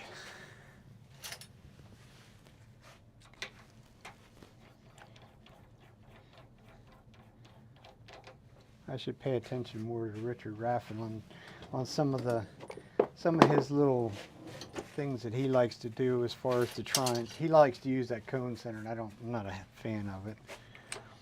I have a piece of wood that goes over the end of mine with a piece of leather on the end of it, and I'm able to grab a hold of things like that pretty easily. Grab my face shield, grab some gloves, because it feels cold. What I've always been told, it feels sort of cold to the touch, so that's moisture. So I know what would happen if I put the 3408 on there. It probably would just set up instantly. But the 3408 will work with the linseed oil, because linseed oil really doesn't dry. Or I shouldn't say dry, it does dry, but it does not build up a film layer like other stuff would. It's also going to give me the color. As you see, it soaks it right in, but it's going to show me the color. Then we can come back in a week or two or so and put some protective finish on it.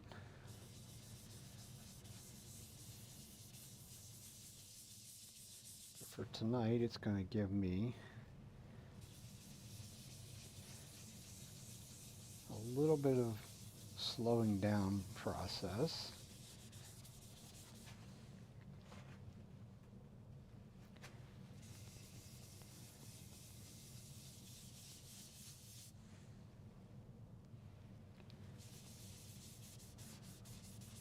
Should have got my, not totally sure where I put it.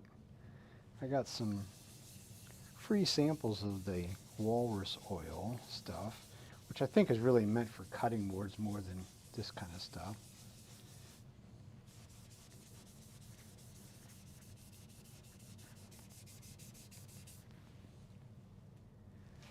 or people from our local woodcraft, well, the owner from our local woodcraft store, they were just at a woodworking convention type thing or whatever. And I got some nice free samples of some of that stuff. And that was one of them they got. And it's like, yeah, you take it home and try it out. And next month when we have our monthly meeting, I want to hear about it, what you thought of it, that type of thing, so they can figure out whether is it worthwhile for them to bring it into the store. And that was one of the things they got a whole bunch of them. I don't think I'm going to put any down in there, because as that dries out, then I'll probably chip that out. Maybe I'll be creative and put a little black dye or something in there so that it's highlighted a little bit. Okay, I'm gonna wipe off the excess.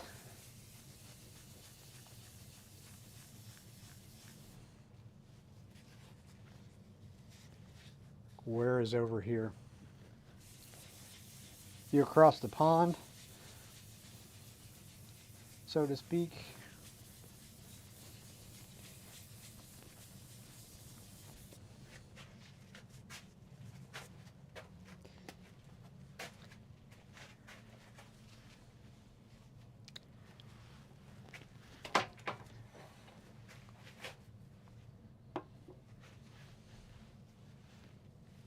Oh, okay. Well, you probably have something similar, though. Can't imagine that with all the craze of making cutting boards and that stuff, unless maybe that's not a popular thing over there, but in the U.S. here, the end grain cutting boards are very, very popular. So that sort of has, I guess you want to call it, prompted some of the Finnish people to make stuff that's guaranteed, it's sort of guaranteed food safe and that. I don't think I'm going to worry with the inside.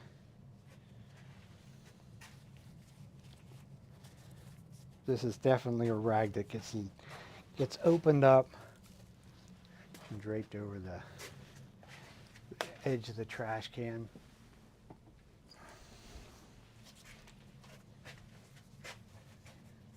Yeah. From what I understand, I mean, I don't know about Sweden, but I've talked to some other people like in the UK and stuff like that. Some of the rules of some of that stuff is really, really stringent as far as the food safety kind of thing. I'll also put a couple of drops on the end grain down here.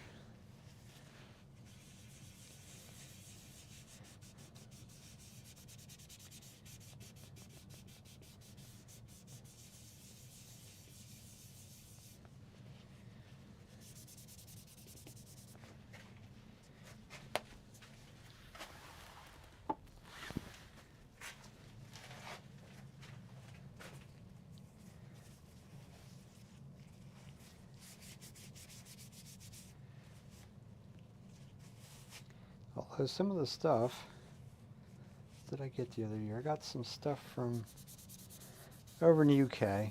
They were over here at one of our symposiums, and they were selling some stuff that was, food, supposedly food safe and stuff like that. And I had bought some, and it had a right. I mean, I get all that. I mean, yeah, but I don't know, the stuff that I got, I won't say who it was from, but it's one of the people that sort of makes some of their own stuff or whatever. And they swore up and down that met all their criteria, but I'm like, man, I used some of it, and it's like, wow, it really has a mineral spirits kind of smell to it. But there we go. One little hollow form with a little hole in it. Sit still. It don't want to sit still. Like I said, it's got some nice color to it. It actually has a little bit of figure running up through it, but you really won't be able to see that part.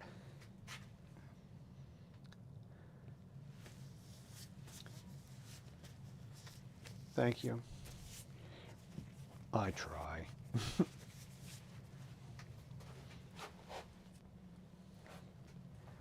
If only I was good enough to edit my own videos.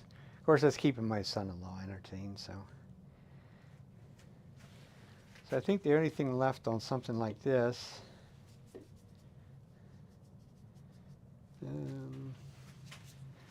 probably be a waste of time to actually do it tonight. I have some stuff that I need to buff. Oh yeah, it will. Yeah, it will get a shinier finish on than what it has. Like I say, at its thickness and whatnot, the little bowl that I did last week or the week before, out of the same material, and I probably should do more of them, little guys. I didn't even put it in a paper bag. This I'll probably put in a paper bag so that it slows the drying down more yet. I mean, it still has the oily feel.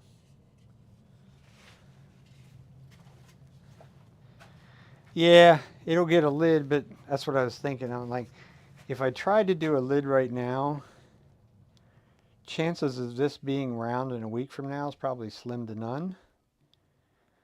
So my thought is it would almost be a waste of time to do a lid. Yeah, I'll put some sort of a lid on it. Probably make it black and with a finial. That's normally what I do with them. For me,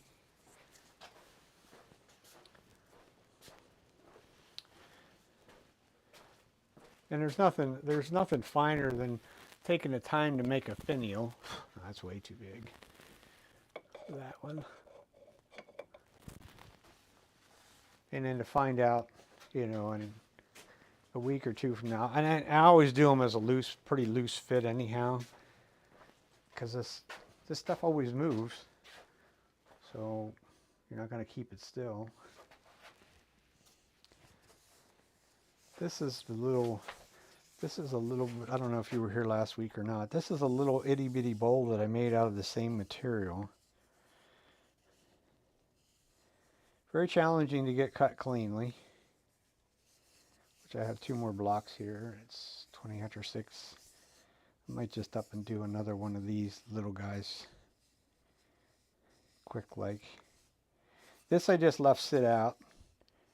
I did not have time yesterday or today to run it through the microwave. It has moved. It's got a hump in it. It's no longer true.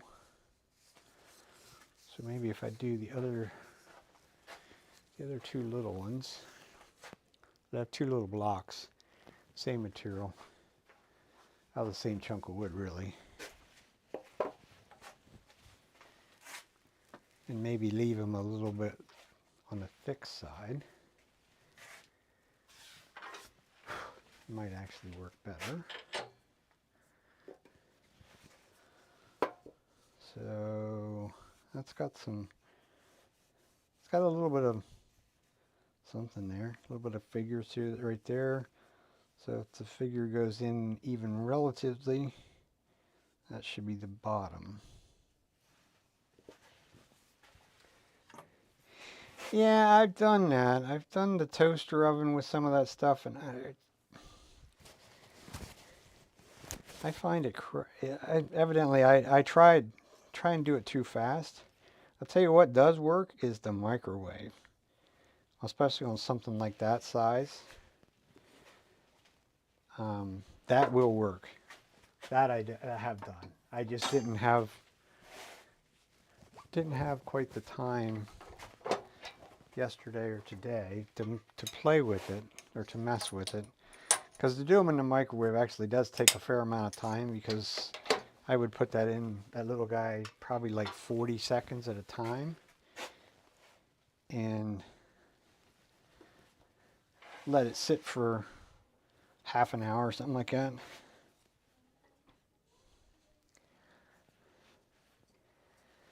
Well, you don't want to use the one that you're going to cook with, but in my case, I have one that's many years ago we had in a camper,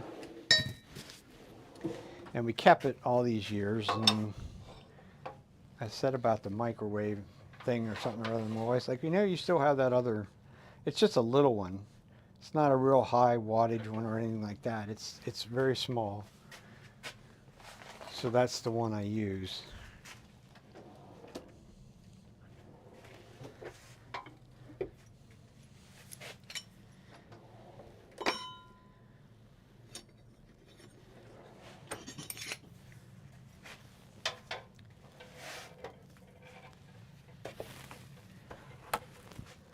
Like I say, these are just little square blocks. I don't even know that they might make 6 inches. I doubt it.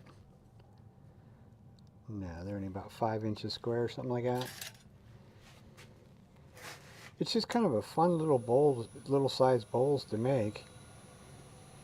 There are actually a lot of people say, well, it's a little bowl. Well, the little bowl is almost harder to make than a big one because of the amount of margin for error, so to speak. Just get it close to the round.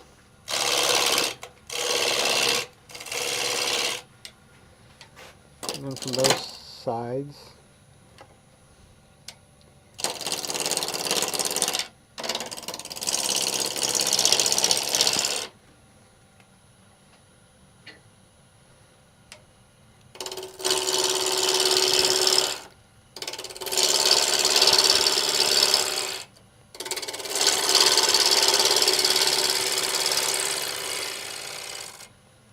No, not quite. I would have thought that was closer, but it's got to, obviously it didn't cut very well.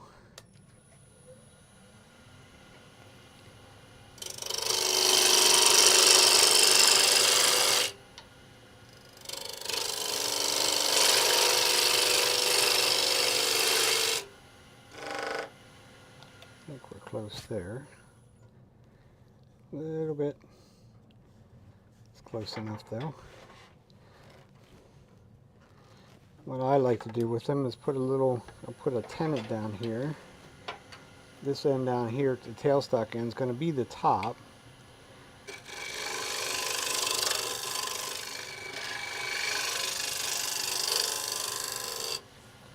So if we put a tenon in there, use a small chuck.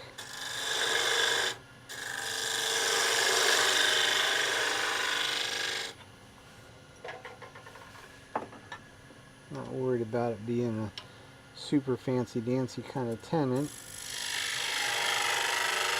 Just enough to grab a hold of it with the jaws.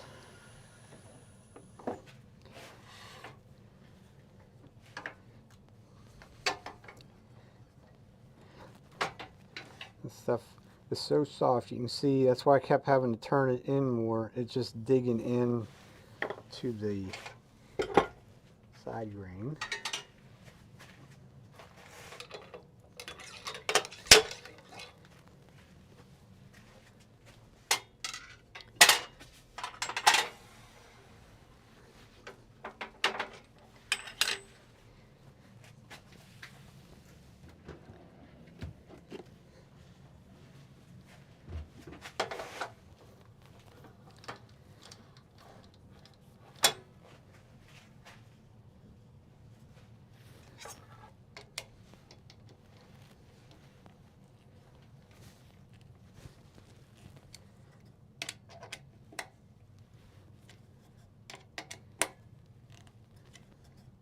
And it just really just keeps sinking in,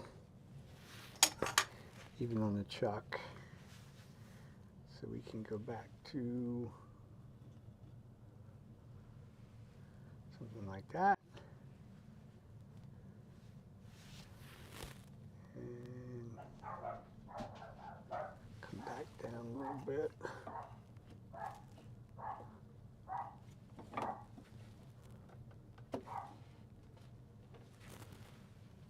such.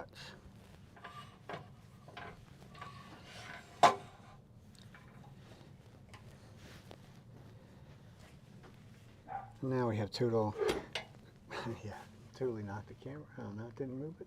Didn't move it. This is kind of the way I do as many of the bowls as possible, this way. Because now I have total access.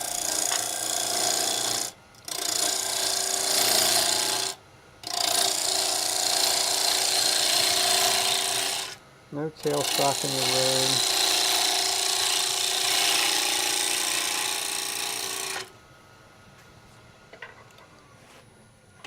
Get rid of the bottom down here. Pieces just like the one last week. Oh, there's some cracks. Not cutting cleanly at all.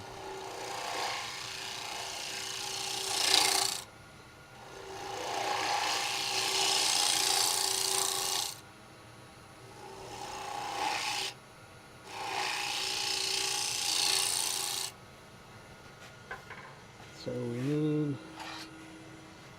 tenon to grab a hold of. This is where we use the sort of the bigger one, which is what I did on that other little one. That will become the foot as well.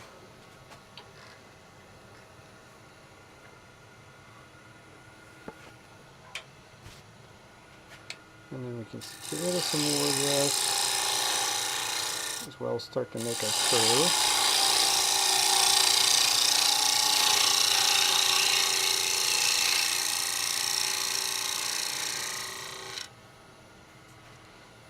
And in here a little bit, we need a tenon. We also have a little bit of a foot.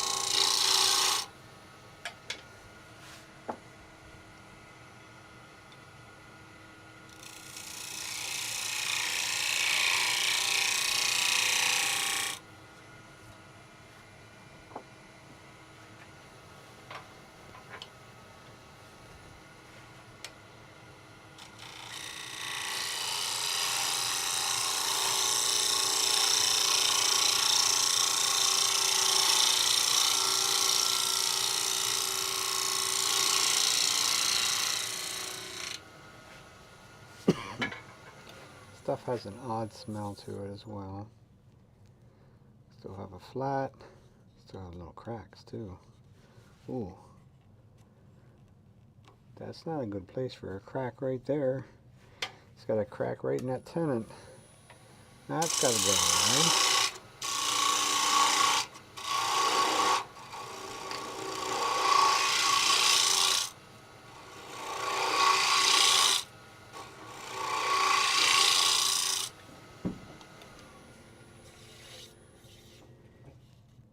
And there's still a little crack. Well, that's disappointing. Might be a really shallow little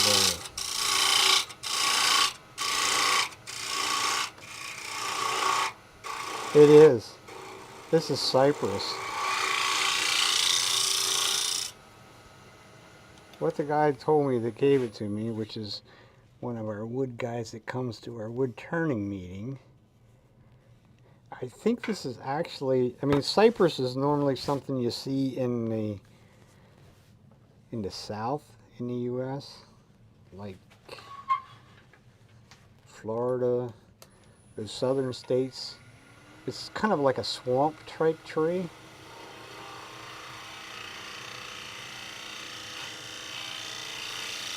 But when I Googled it to even find out how to spell the name of it.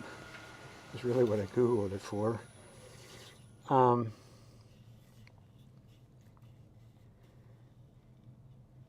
You can actually buy little trees off Amazon here in the U.S.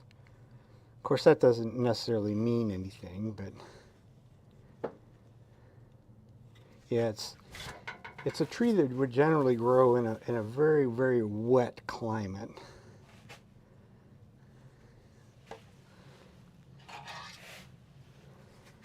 It does. It has some really interesting sort of color to it. some of the nice dark streaks running through it and that. But it's just challenging a little bit to work with. Like I said with the hollow form, I mean, it's so soft that it kind of almost doesn't matter whether it, leaves some picked up grain or anything like that, because it's so soft it sands right out. And there's still them little cracks. See, it's picking up grain right there. Quite a bit of it at that. So we got to get rid of them little cracks. Might as well make my tenant, and then we'll go from there.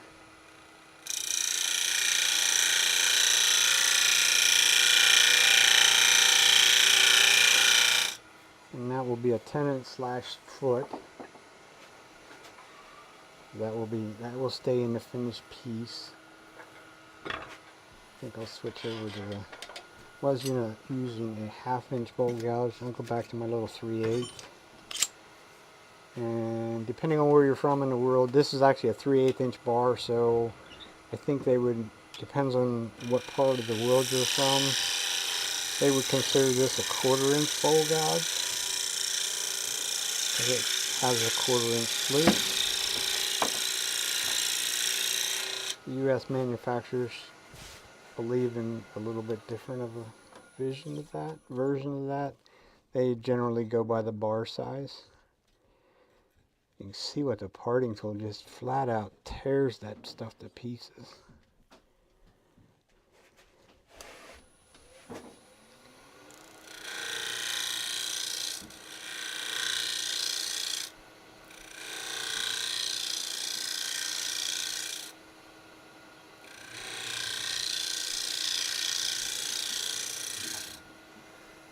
But it does allow me to, at least it did last week.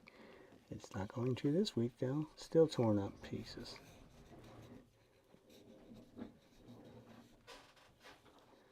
And little cracks.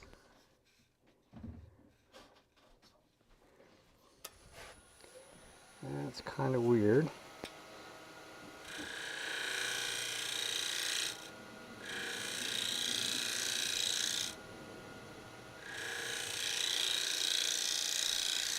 Now listen sharp.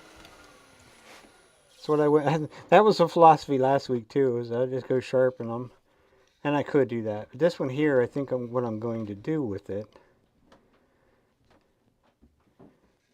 is kind of leave it as is, and I think I'm just going to spin it around, and I'm going to leave this one more like about a 1/2 inch thick.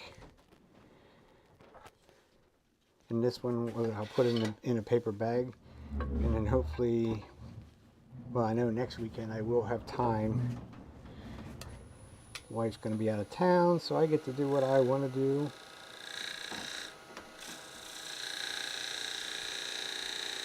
We'll clean up the tenant there with a spindle gouge.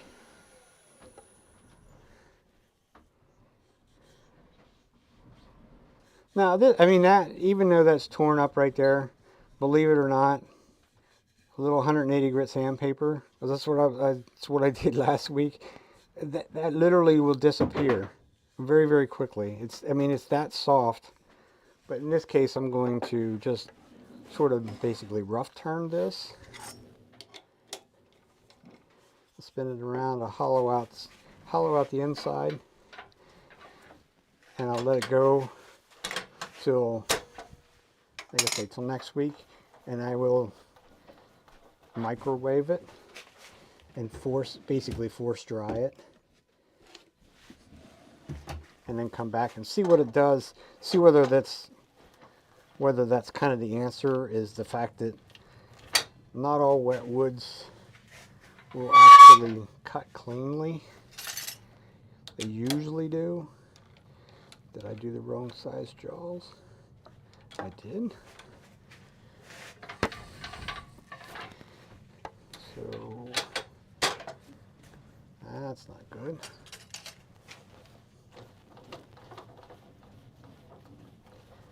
So we'll just go back to the small ones, and we're going to leave some big marks in it. That should have been set for that one,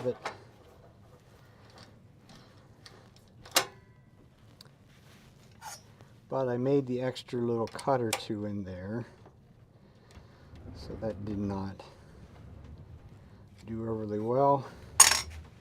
So we'll just do that.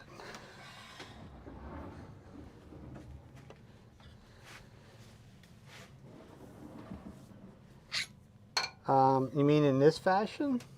I mean after I turned it, or rephrase your question? How's that? I am going to go sharpen though. I'm going to go sharpen both these little gouges. So we will take you over there to show you the dusty mess. Generally speaking, when I get it, it's generally wet.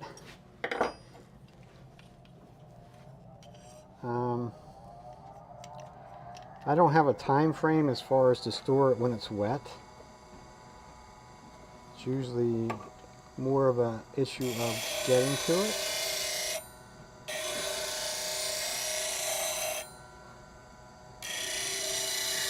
Well, probably the majority of mine is like that. It might be longer than that even. But I'm not prone not to cut a piece today and turn it today out of a fresh log, freshly cut tree. I've done that already. Then you get a bath as far as the water coming off of them.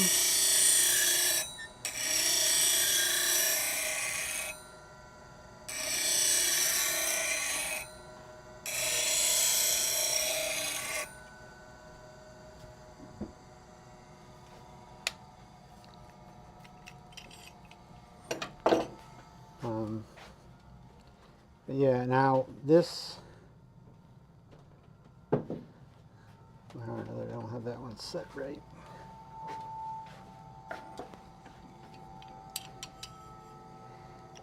Yeah, I mean, that's the longer, for me, the longer they sit around, even though I paint the ends or seal the ends, the more likely they are to end up with a bunch of cracks and such in it. Anyhow, so I'm going to lose part of the log anyhow, which I'm good with that too because it's all free and I don't pay for any of this stuff, any of the bowl turning stuff anyhow, put it that way. There's very little of the wood that I use as far as turning goes that I pay anything for. I have gotten some sapele from Woodcraft, which I did pay for that, but I get that at a pretty good discount as well because I work there. So freshly sharpened tool, see what it does any better.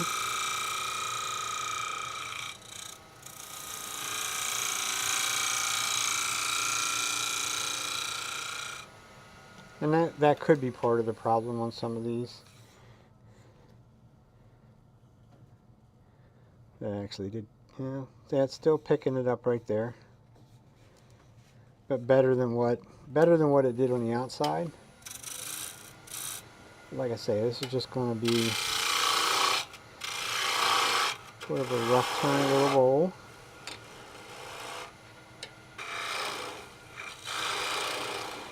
We'll leave it thick enough so that it can dry, or I can dry it.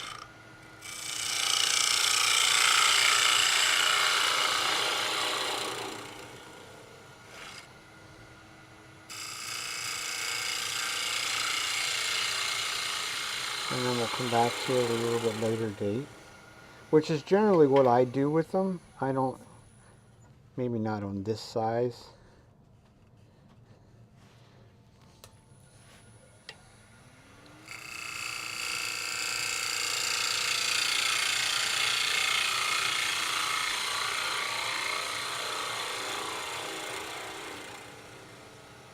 Yeah, I mean, I get that in you know, the different parts of the country. I mean, the humidity level for us right now is probably, well, actually, we're having some humidity in 70 and 80% humidity, but I mean, it's summertime for us. But for me, not where the big part of the wood would be stored, but like this kind of stuff. Thank you very much. That's why I need help. There we go. I even have a little button to do that. Got sidetracked. Sorry about that. Not a whole lot of fun to watch a grinder that's totally covered in black dust. So here's where I should set caliper. This is where when I do these, and I do a lot of this, this is, like I say, this is my sort of preferred method.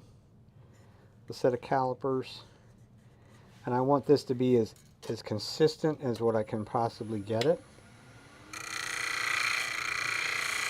The whole way down. The bottom could be a little bit, tiny bit thinner because there's still a tenon on there. But I found if I get them nice and consistent, and I put them in a trusty little paper bag, take just a little whisker more out.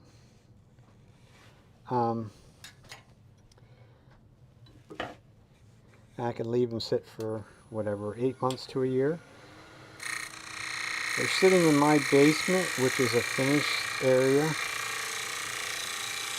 It also has a dehumidifier running down here year-round, which does help them dry, for one. I don't have any real issues with any mold or anything like that growing on them.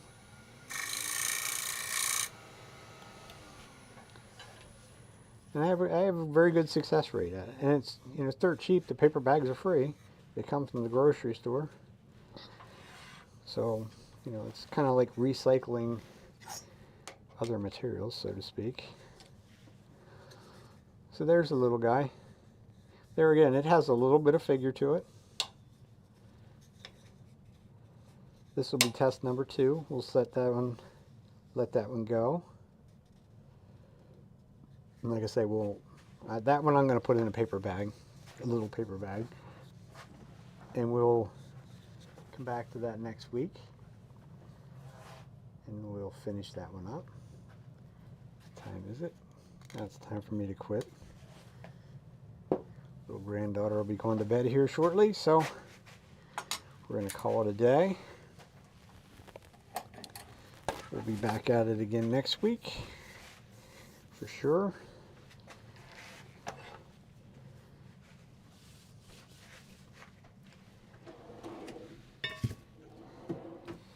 Okay.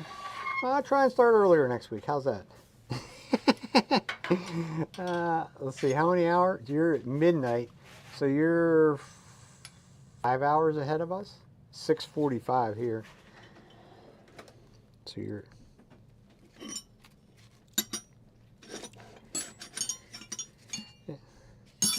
I try.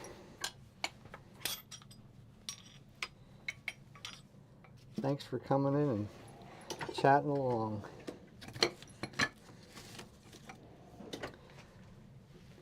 Anybody else have any questions, comments?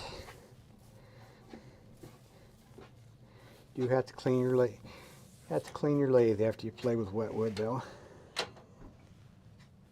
Yep. Have a good night. Have a good week.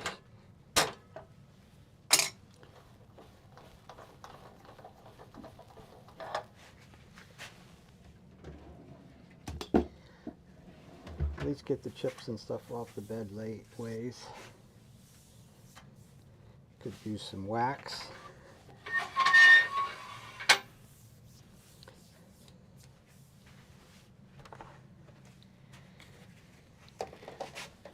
I do have a little cheater thing on the wax.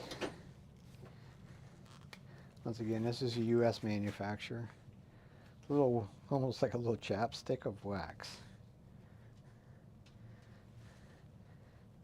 Just sort of put it on. And I should have, yeah, there it is. Usually have a little piece of Scotch-Brite, the Scotch-Brite pad. Rub it in, rub it around, rub it in. All of the above. Cleans things.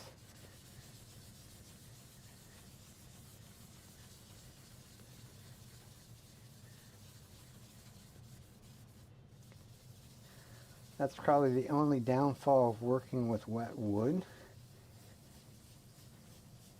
is that you have to be kind of vigilant on keeping things waxed and clean. As far as your bed stuff, all your stuff around your lathe, it will have a tendency to rust things in a hurry. Lots of tannic acid in, you can see by the amount of gunk that come off.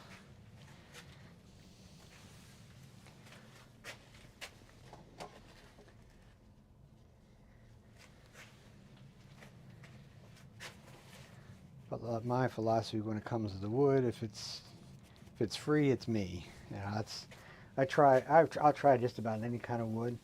Like I say, I would have never tried this cypress, because I would have said it was just like I'm sort of complaining about, that it's so soft. And the guy told me that it's, you know, it's grown in an area where it requires lots of moisture. So it retains lots of moisture, also grows very, very fast. The growth rings on that are huge. But you see how much dirt, crap that I got off, that I'm getting off the lathe bed, just from that little bit of what we did tonight.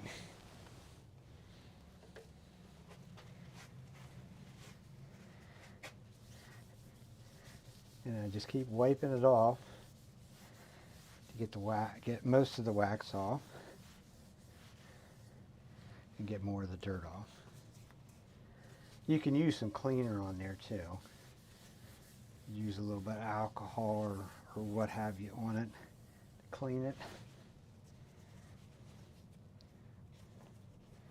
That should make the banjo glide across there. I can pull that out, make sure I clean the bottom of that too, because it slid around in the gunky stuff. But now that slides free, makes things a little easier, and easier is always a little bit safer when it comes to that. So other than that, that's going to be it for us for this evening, this afternoon, depending on where you're watching from. Saturday late afternoon, next week again. We'll be back. Till then, you all have a good week.